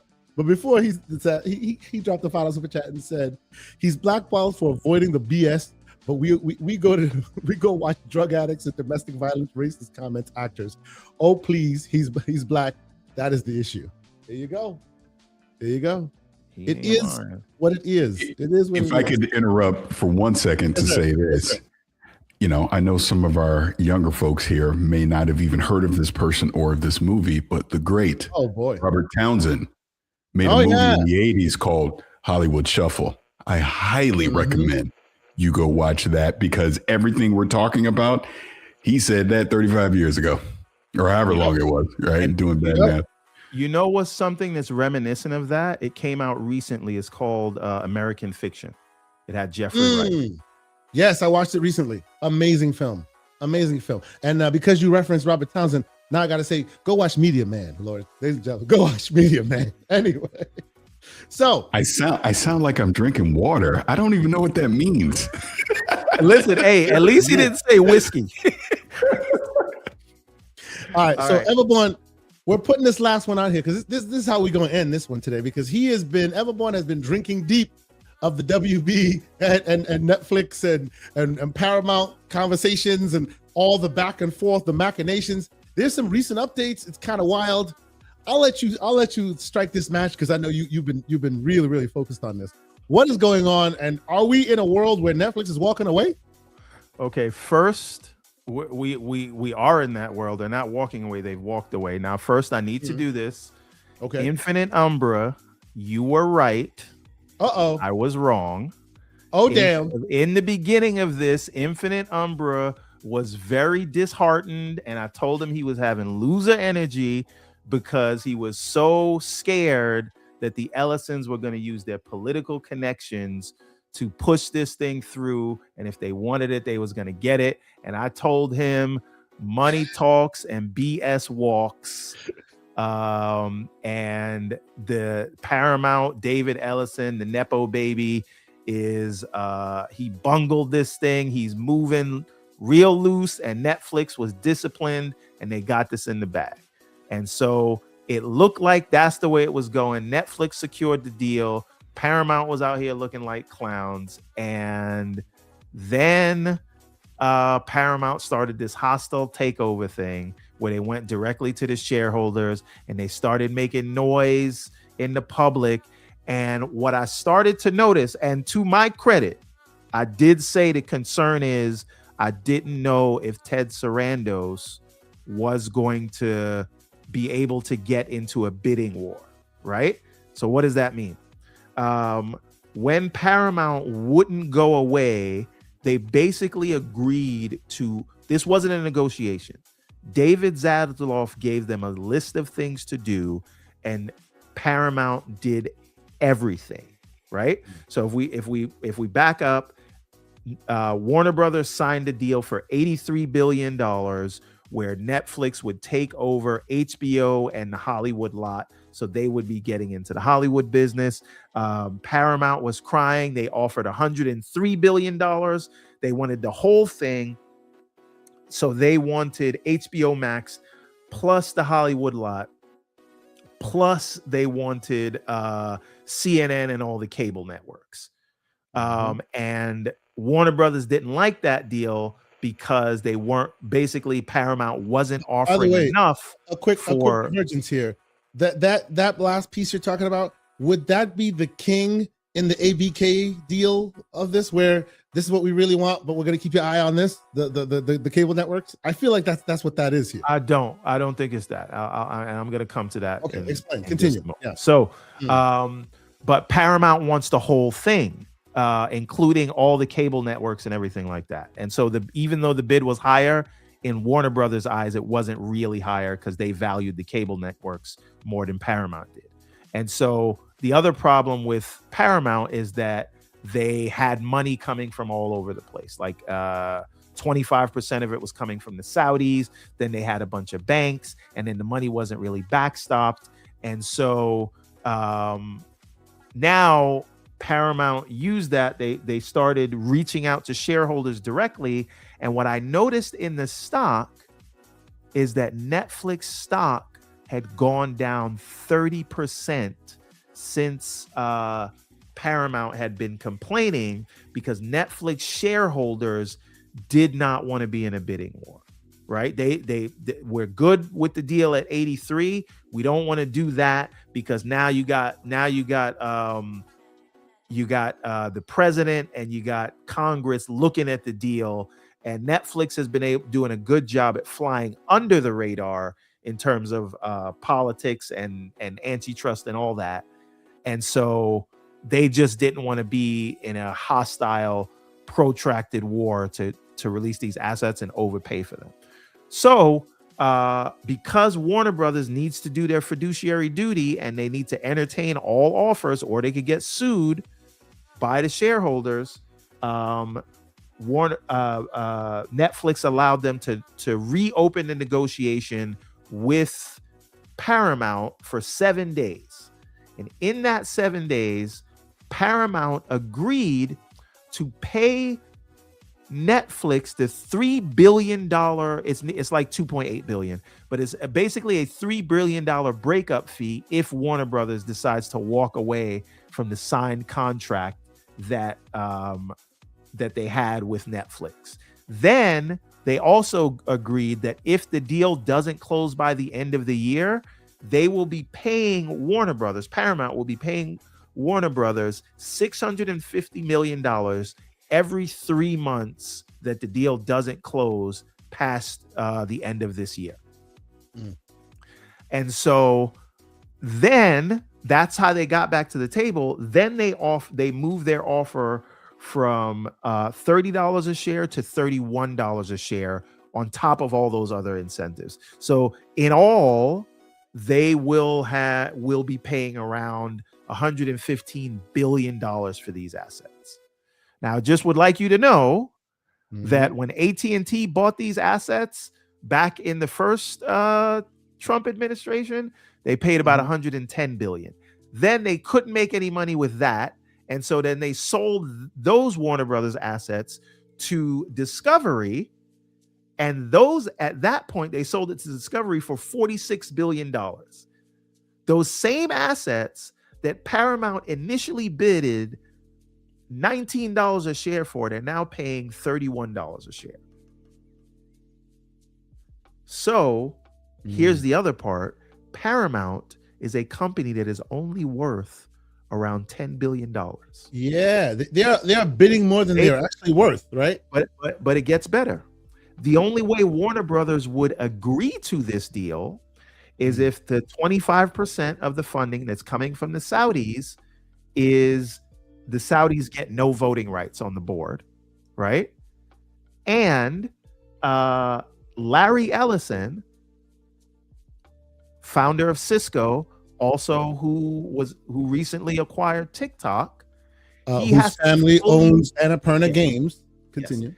He must fully backstop the deal if any of the financing pull out. So if the Saudis pull out, if Citibank pulls out, if whatever the other banks pulls out, he's got to backstop that deal, and they cannot back out of it.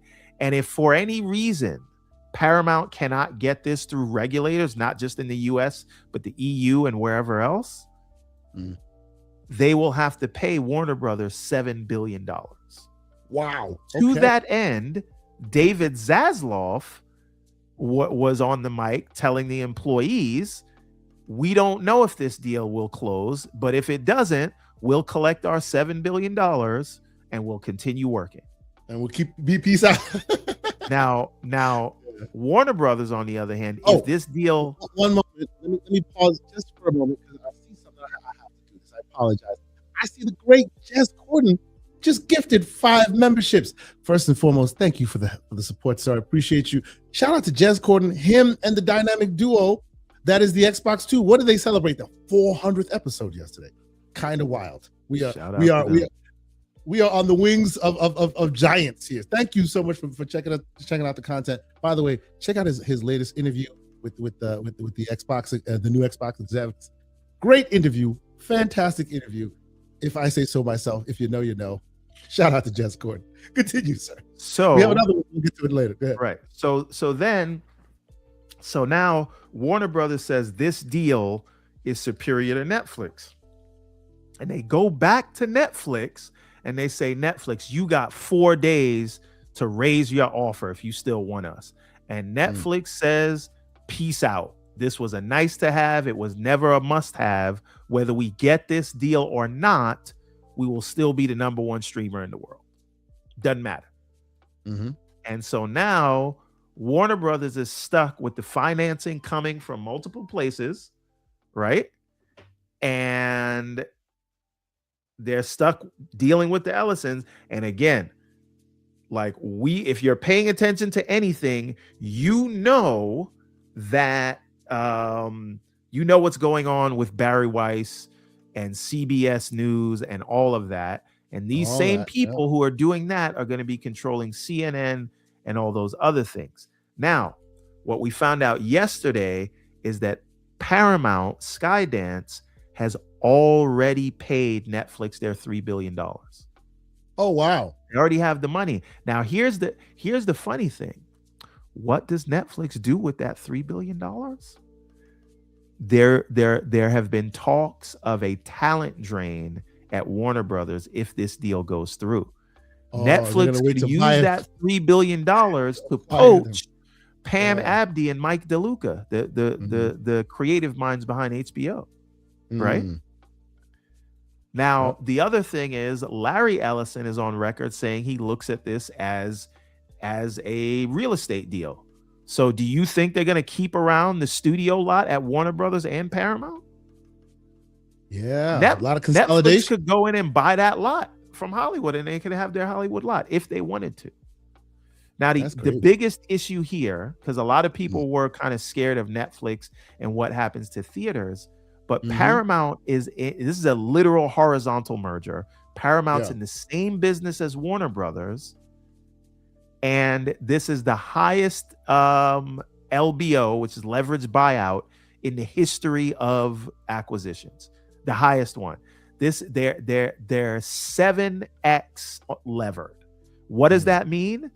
The debt on this deal will be 7 times what Paramount and Warner Brothers make in a year. So they're about to pay. They're going to pay this debt for many, many, many, many years. Right, and when you're paying all that money to service this debt with record high interest rates, are you going to have money to invest in content creation? Yeah. Right. And so that's never mind the fact that they said they're going to get rid of HBO and roll it into Paramount Plus. Oh, that's painful. Oh, they're going to keep the creative team, but get rid of the HBO name, roll it into Paramount Plus. So instead of keeping HBO, the name that matters, you're going to get rid of the one that matters and keep the name of the game when you are this levered is cost savings. Paramount already says they see $6 billion of synergies. That is, when they say synergies, that means jobs. That means we have overlapping jobs. People are going to get fired. You thought the ABK acquisition was bad with the fire. Bloodbath. Yep. Right? So shout out to James Cameron, who was on the side of Paramount with this. What is going to happen? And that's before we get to the fact that there's apparently a blacklist of actors, including Mark Ruffalo and Emma Stone and all that, who will never get work. Right. Now, I will be fair on the creative side, right? Before you move on, let's quick question for those here who love the geek side of the house, right? What does this spell for? How does this play out for their comic book arm and the DC Comics arm and say Warner Brothers that makes those movies and even the gaming arm? How does this all play out for them? This is what I'm talking about. It is the name of the game is cost cutting, right? They're saying $6 billion, but even then it's going to be higher than that because they won't be making enough money to service the debt, meaning pay the interest on the $100 billion they're borrowing for this. Because remember, they're a $10 billion company. They don't have any money in the bank. I like the Sonic movies, but Sonic movies and Tom Cruise are not paying for this deal. Yeah, true. Right? Interesting. So now I just want to be fair. I want to be fair here. We can say like they're going to change the content of DC and HBO and all that. Paramount is the home of South Park. Yeah. Right? So I get what they're doing on the news side, but they're also the home of South Park. Yeah. And we know South Park does not pull any punches, especially in terms of this administration. That being said, Paramount says that they plan on keeping, they name drop James Gunn. They plan on keeping him in place. But does James Gunn still want to work for the people that got him fired from Disney? Right? Yeah, true. So the question is, Kevin Feige is going to retire soon. I know Disney would love to have him back running the MCU. Right? There's a lot of staff that just straight up said they don't want to be involved with this organization. There's going to be a brain drain and they're going to leave. And again, do you think when they got $6 billion worth of cost cutting that they're going to keep around DC Comics? Yeah, they'll keep the movies. You think they give a damn about the comics? If you do, I got a bridge to sell you. So where is Ed Boon and all this? Where is NetherRealm and all this? Where is I don't think they're keeping none of that. Yeah. So what are they doing? What are you seeing? Are you seeing them getting closed or sold? Well, here's the thing. I don't know if this deal is going to pass because whatever you can say about the U.S. The other regulatory bodies that have to weigh in, antitrust landscape right now, that does not apply to the EU. Don't apply to the UK. So we'll see how that plays out. And the California DOJ, because Hollywood, California, even if the FTC doesn't want to do anything, the DOJ in California says they're already opening an investigation against this. So we don't know how it's going to go yet. It is not a done deal, but as of right now, Netflix is out. And when this is another thing, how you know that the shareholders didn't like it, the deal. Netflix stock shot up 10% on Friday when they announced they were backing away from the deal because the shareholders did not want them in a protracted bidding war, overpaying for the assets. So now Paramount absolutely overpaid for the asset. Netflix walks away. They made more in market cap yesterday than how much they were going to pay for Warner Brothers. That's crazy. More than $83 billion. They made the market cap is up that much. And then they got $3 billion in cash for their troubles. So Netflix walks out fine.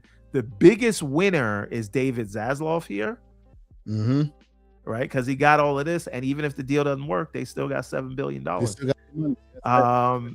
But the biggest losers are going to be the employees of Paramount and Warner Brothers, and possibly us when all this shakes out, because that content's going to get crazy, or the things you love may not be. Comics. I don't think DC Comics is long for this world.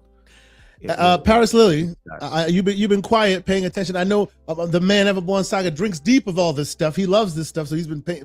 This has been his beat for the last couple of weeks. What are your thoughts, man? I know you've been keeping an eye on this. I think he nailed it all. So I'm not going to relitigate everything that he said, other than to just add on the whole point of this, regardless of the debt, everything that you're talking about, not the money. This is about control. This is about. Let's simplify it. This is about CNN. Yeah, that's what this is really about.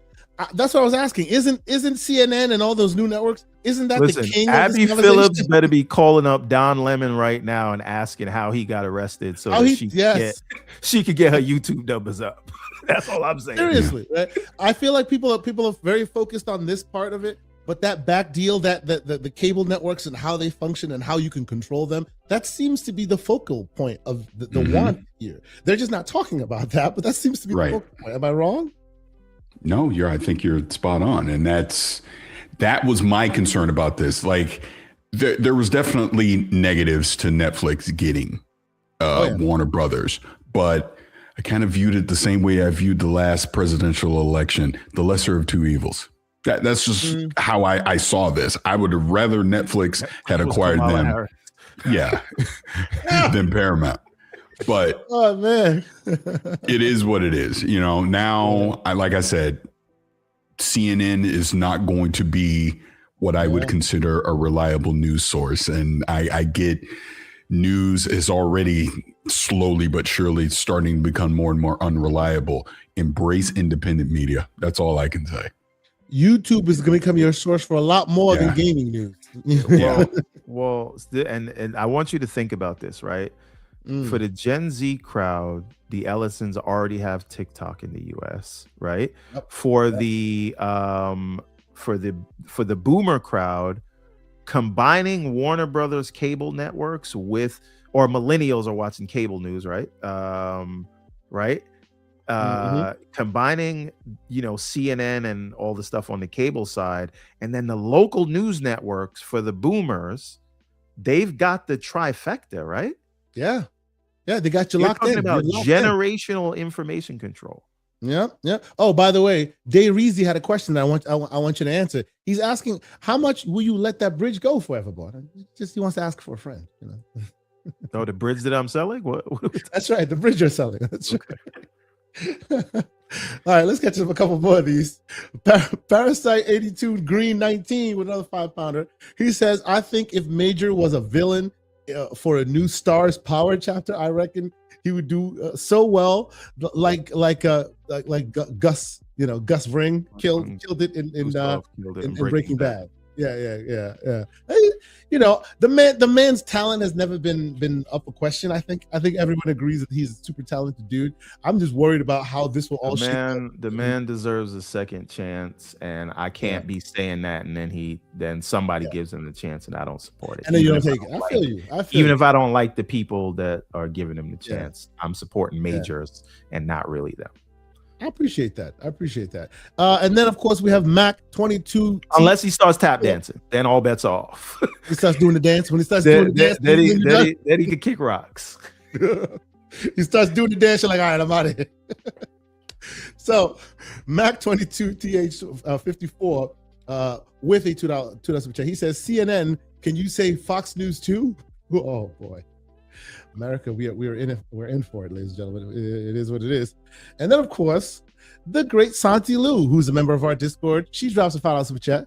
Santi says, "That's wild. HBO has been a staple of American culture. They are crazy to get rid of it. Just dumb." I think Netflix Absolutely. should use the $3 billion and poach the HBO creative team. Yeah. There's so much to keep an eye on here.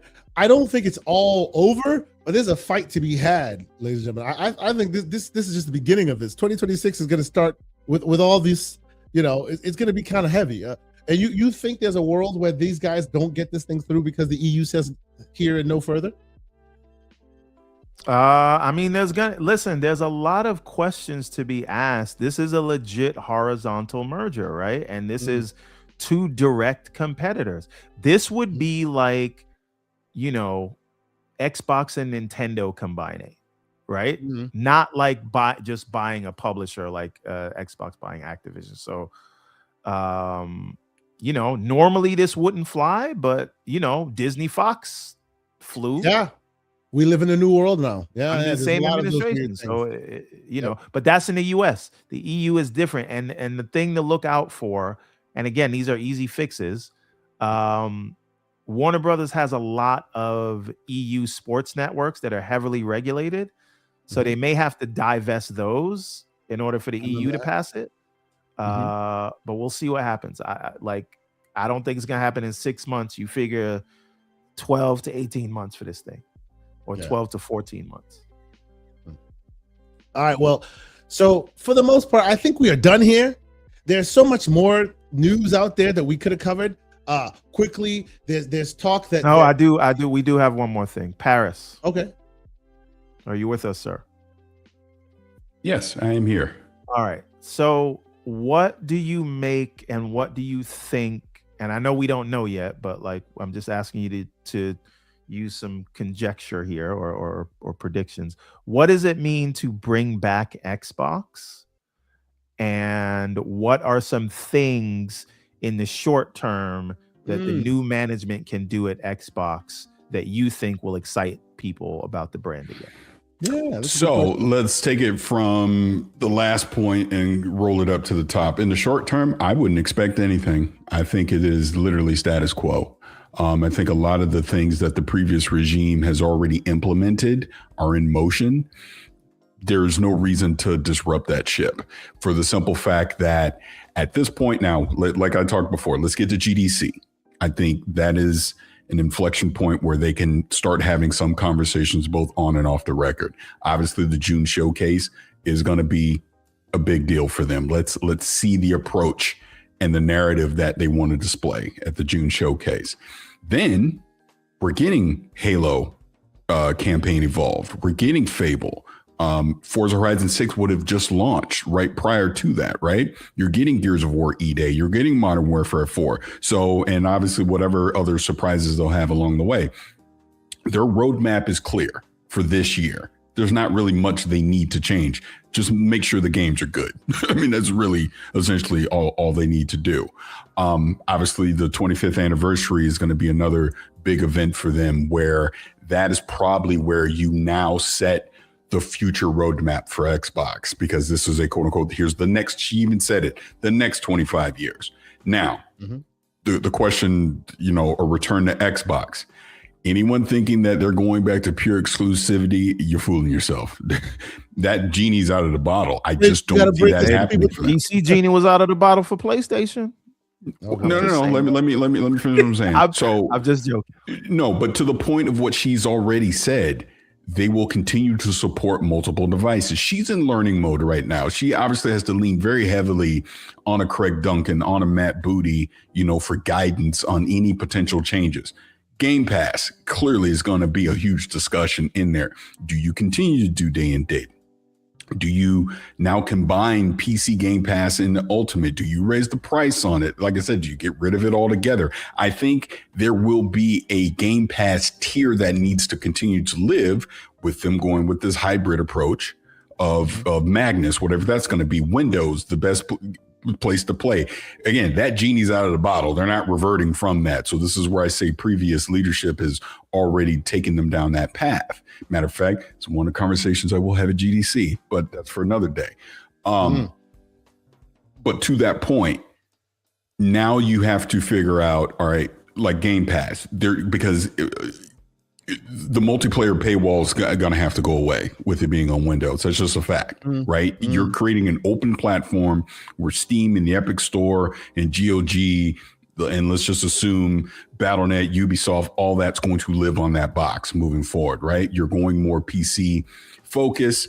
They're obviously trying to streamline development to where you got to make the game once and it's just playable on these boxes, right? So let's see what happens to Game Pass. Will the Magnus continue to be a premium product? I think it will be. Again, she's saying she wants to take care of the console customer and all that. You can't do that and have a multi-device approach at the same time. You have to have some compromise there. What is that compromise going to be? I don't know. And this is where they need to set the tone on that and let us know what it's going to be. Trying to think what else. Yeah, I mean, at the end of the day, it's games, man. None of this matters without great games. So sure, 2026 looks great, but what is 2027 and beyond going to look like for that? How does that synergize with Windows? What is Magnus going to be? What is it going to be priced at? What is the future of Game Pass? Is day and date just a thing? I think they keep day and date, but I think they're going to put it in such an expensive tier that it's just checking a box. That's what I think. I think the focus is going to be play anywhere, buy the games. That's where I think they're going back with that, in my opinion. I hope that answers all your questions. Yeah, it does. And I'm going to be on mute for just a second, so please talk, and I'll respond in like a minute or so. No worries. So there's a few things, right? If you look at the new Matthew Ball report, right? And we said a little bit of this last week in terms of Game Pass. People are surmising that they'll change it or get rid of it, and they can't change it too much, because if you look at the growth in the market, yes, the industry grew by about like 4% in 2025, but when you look at how it grew, it tells you a story, right? It didn't grow from the console perspective, right? Where it did grow is in microtransactions, China, and that is Chinese games by Chinese developers, meaning a market that Western developers have had trouble cracking, right? And the third place that it grew is in subscription spending. That's where the growth is, and on PC, right? So, you can't get rid of the thing that is the only growth vector that you have. You mean as in Game Pass? Yes. Right. And another tie to it is also, like we've discussed, you can't get rid of it, absolutely, because of it's where it's growing, and it's also what's subsidizing all of the cloud efforts as well. Like, right, it is. If you look at the subscription tiers, like it used to only be at a certain tier, now it's in every tier, and all those tiers have risen in one way, shape, or form. It looks like it's covering the cost of using that cloud. And we all know they're transitioning to Azure servers. And like I was talking to folks in the Discord yesterday about this, you can calculate to the millisecond how much is used and how much is paid for using an Azure server, because that's how cloud compute works. So if you're using your Azure servers, if you're playing your game, they know exact to the millisecond how much it would have cost if somebody else was paying them to use that. So how are they going to get rid of Game Pass in a real way to make you not want to use that while still being able to continue to run those cloud servers? Right? It doesn't work. They have to keep it within. Yeah, I don't doubt that they'll make adjustments to the subscription, but the idea that they'd get rid of it and they're kind of the leader in that, or very high in that space, doesn't make a lot of sense to me. So they'll have to, maybe find ways to adjust it, maybe do an ad-supported tier, things like that. But they're not going to get rid of that, especially when you figure, people aren't going to have to pay for online anymore. So Game Pass still needs to be enticing. So that's the first thing. the low hanging, as I said, the pathway is set out. They've already got the chips with Magnus. They've already talked about backwards compatibility. You already got the 25th anniversary coming up. You got Halo, Gears, Forza, and maybe Fable coming out this year if it doesn't get delayed. So you got the games, you got a hardware, all that's in play, and it was there by the predecessors. What she can do now is address the biggest issue that Xbox has always had, and that is messaging. So can she get their messaging on point in the short term until she makes her mark, right? And I don't know if they need to bring back exclusives because, again, people rock with Valve and Steam. Yes, they like the Steam Deck and they want a Steam machine, but that's not why they're there. And they're not there for the exclusives either. They've created something so special that it's almost religious. The Gabe Glizzy, as people call it, right? So I think Xbox can try to cultivate that by, operational excellence and delivering and introducing customer-focused features that make people want to use their store and stay there, right? So those are the things that I think they can work on in the short term is messaging. And here's something that's easy. Xbox makes $24 to $25 billion a year. Bring Major Nelson back. Give him 200,000, 250 a year. Just have him do podcasts. It doesn't matter, right?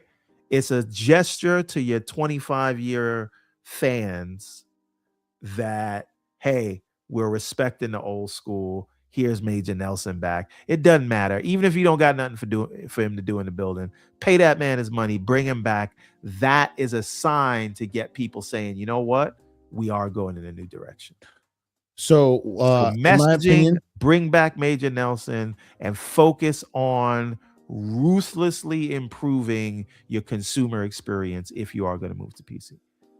We will see in what direction they're moving, in my opinion, based on a lot of the stuff we see this June. As a person who's been lucky enough to attend those June showcases, a few of them, I'm hoping to potentially get a chance to go this year, if and when that is a thing. I have a feeling that will be very telling, because in recent years it's been more, we know it's good, we know it's for the fans, we know it's important, but this money is a problem and we need to cut back. And they've been cutting back to the point where last year, as y'all recall, it was very limited, right? Very limited, to the point where Paris, I had the great fortune of getting to hang out with Paris, but it wasn't as we did years before at the Xbox theater or in the showcase. It was more the great community fan fest event that we did that Ben and the rest of us were involved in. That was really great, but it wasn't from them, right? So to me, honestly, like if you want to see the narrative turn, if you want to see the fan base start realizing that, hey, there's a shift here, I would say like this June be very, very instrumental in starting that, where you put the emphasis back on that community. You put the emphasis back on bringing people together and pulling out all the stops. I keep hearing a lot of the great heydays when they were really, really invested in that, and it was just wonderful for those who'd come year on year and come celebrate with their community members. It seems they've stepped away from that in favor of obviously other things and how the world is today. But to your point as to how they change the narrative, how they get people galvanized again, how they bring quote unquote Xbox as a community back, that is one of the quickest, most immediate ways they could do that, right? She's talking the talk. I want to see them go back to the Xbox theater, like the Microsoft theater, in a real way, right? I want to see them do it as they did in the heydays. And now that's tough because money is still money. It's still hard to do. So if they are spending the spend, that tells me that they're actually, refocusing on that community. I would like to see, feel how you feel about Phil. I'd like to see the Kumbaya days go away. And I'm not talking about exclusives. I want to hear spicy talk again. You want to hear some energy? We're the best. If you like, this is where we are the best place to play and put your money where your mouth is. You don't have to say, we're going to artificially do exclusive, but you could say we putting out a box is better than theirs. Show it, prove it, and more importantly, talk about it like you love it, not like it's after the fact and antiquated. And so what you're saying is you want them to hire John Wolf to be their PR manager. I just want them to talk like they actually use and love the product that they're telling you about. Yeah, absolutely. Talk spicy again. Yeah, absolutely. Oh, the great Soil Tech with a $2 super chat. He's here. He says, please hit the like button, share, and subscribe. Yeah. I see what you did there, man. Don't do that. That's not stuff cool. Like this. Well, this is what we do. Yeah. They tried to sell you a bill of goods saying the employees didn't like everything is an Xbox. Then why was the Halo Studios people wearing a PlayStation shirt when they announcing the new Halo? Why did the South of Midnight devs go and get the award for impact and forget to bring a black person up there who was in the cast, but they remembered to tell you the game was coming out on PlayStation? Why do you have social media managers from Xbox can't wait to tell you how much they love to play the next PlayStation game? So don't sit here and tell me the employees didn't like Xbox everywhere. They love the PlayStation ports.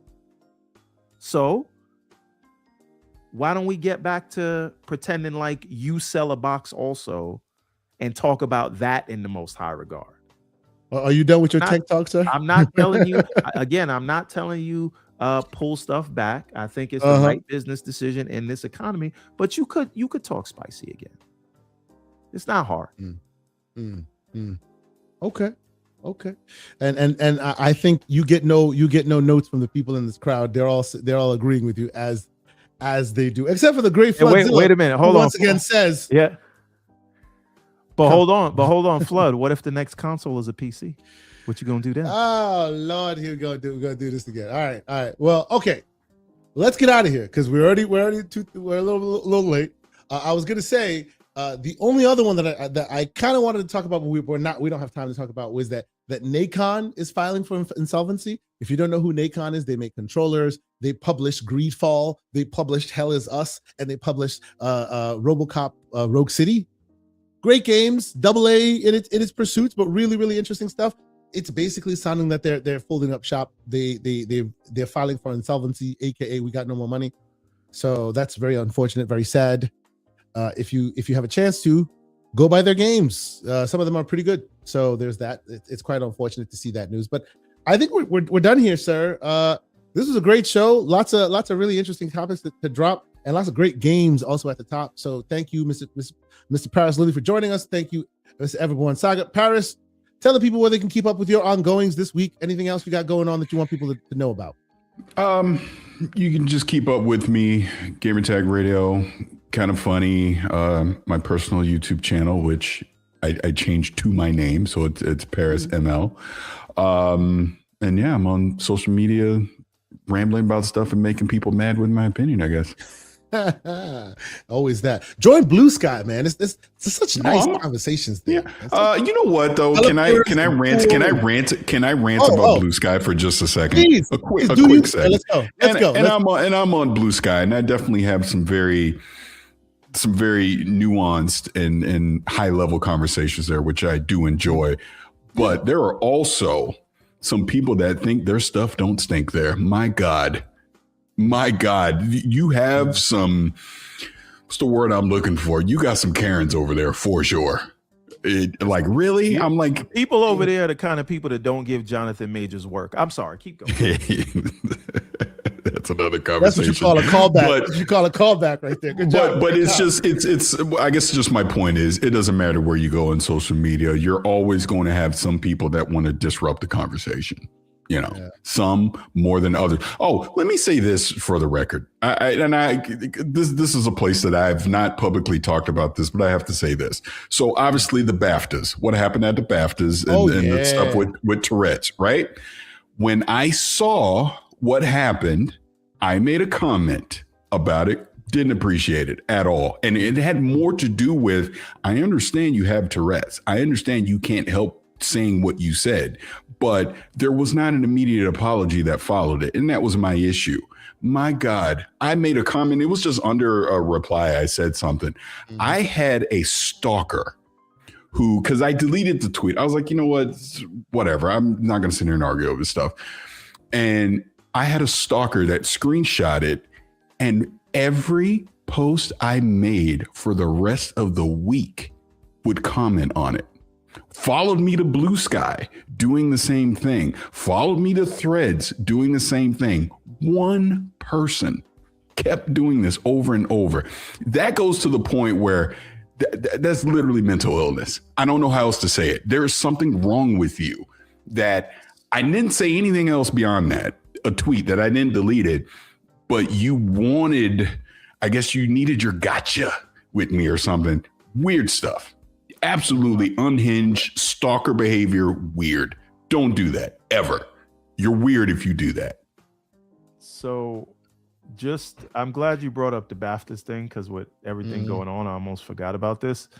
Let's just understand what happened, right? I'm not going to make any statements as to the nature of the disease that the individual has. What I do know, though, is that the BAFTAs were called by Warner Brothers and made aware of this and given time to bleep that out, and they left it there.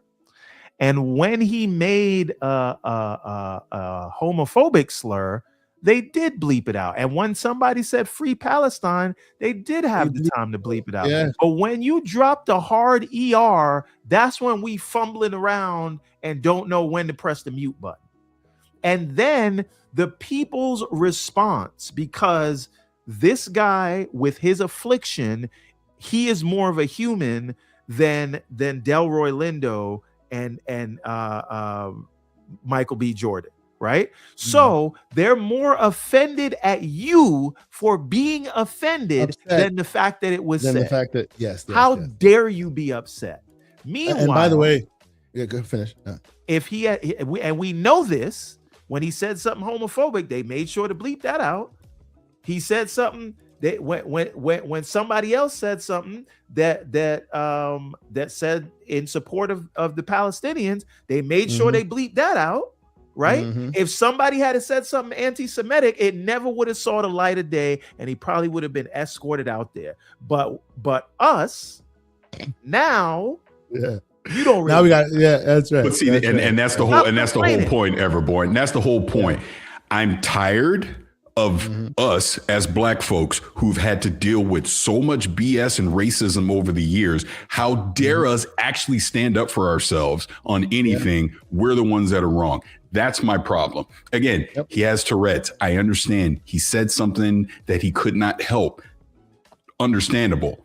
But show some regret towards it. Apologize for it. Because honestly, even his quote unquote apology really ain't a damn apology. You know, the nonsense with the BBC editing other stuff out, but not editing that out.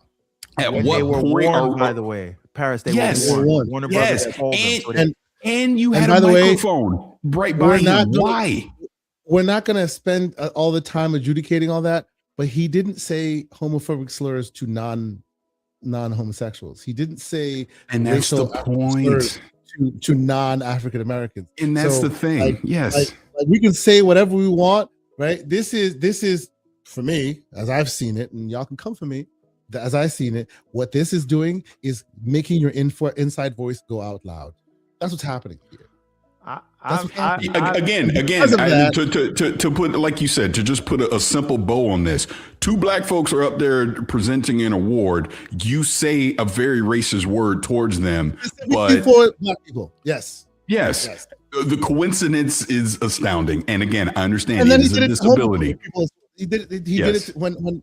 Which is also, it's a disability, right? The disability, as I understand it, is not helping your inside voice go out loud. I'm not. It's still in your inside voice. I don't want to, like his situation. Like I'm not trying to do anything about that guy. Only because I don't know, right? Yeah. Maybe what you're saying is correct, but I don't think we need to go that far. It is the reaction behind that, right? Yeah. I have not studied those things, and I don't want to sit here and pretend I'm an expert on that condition. Yeah, but what I do know is the BAFTAs did not bleep that out when they bleeped out other things. And what I do know is those people that's running in my comments and your comments and stalking Paris, they're more upset about us being upset about it.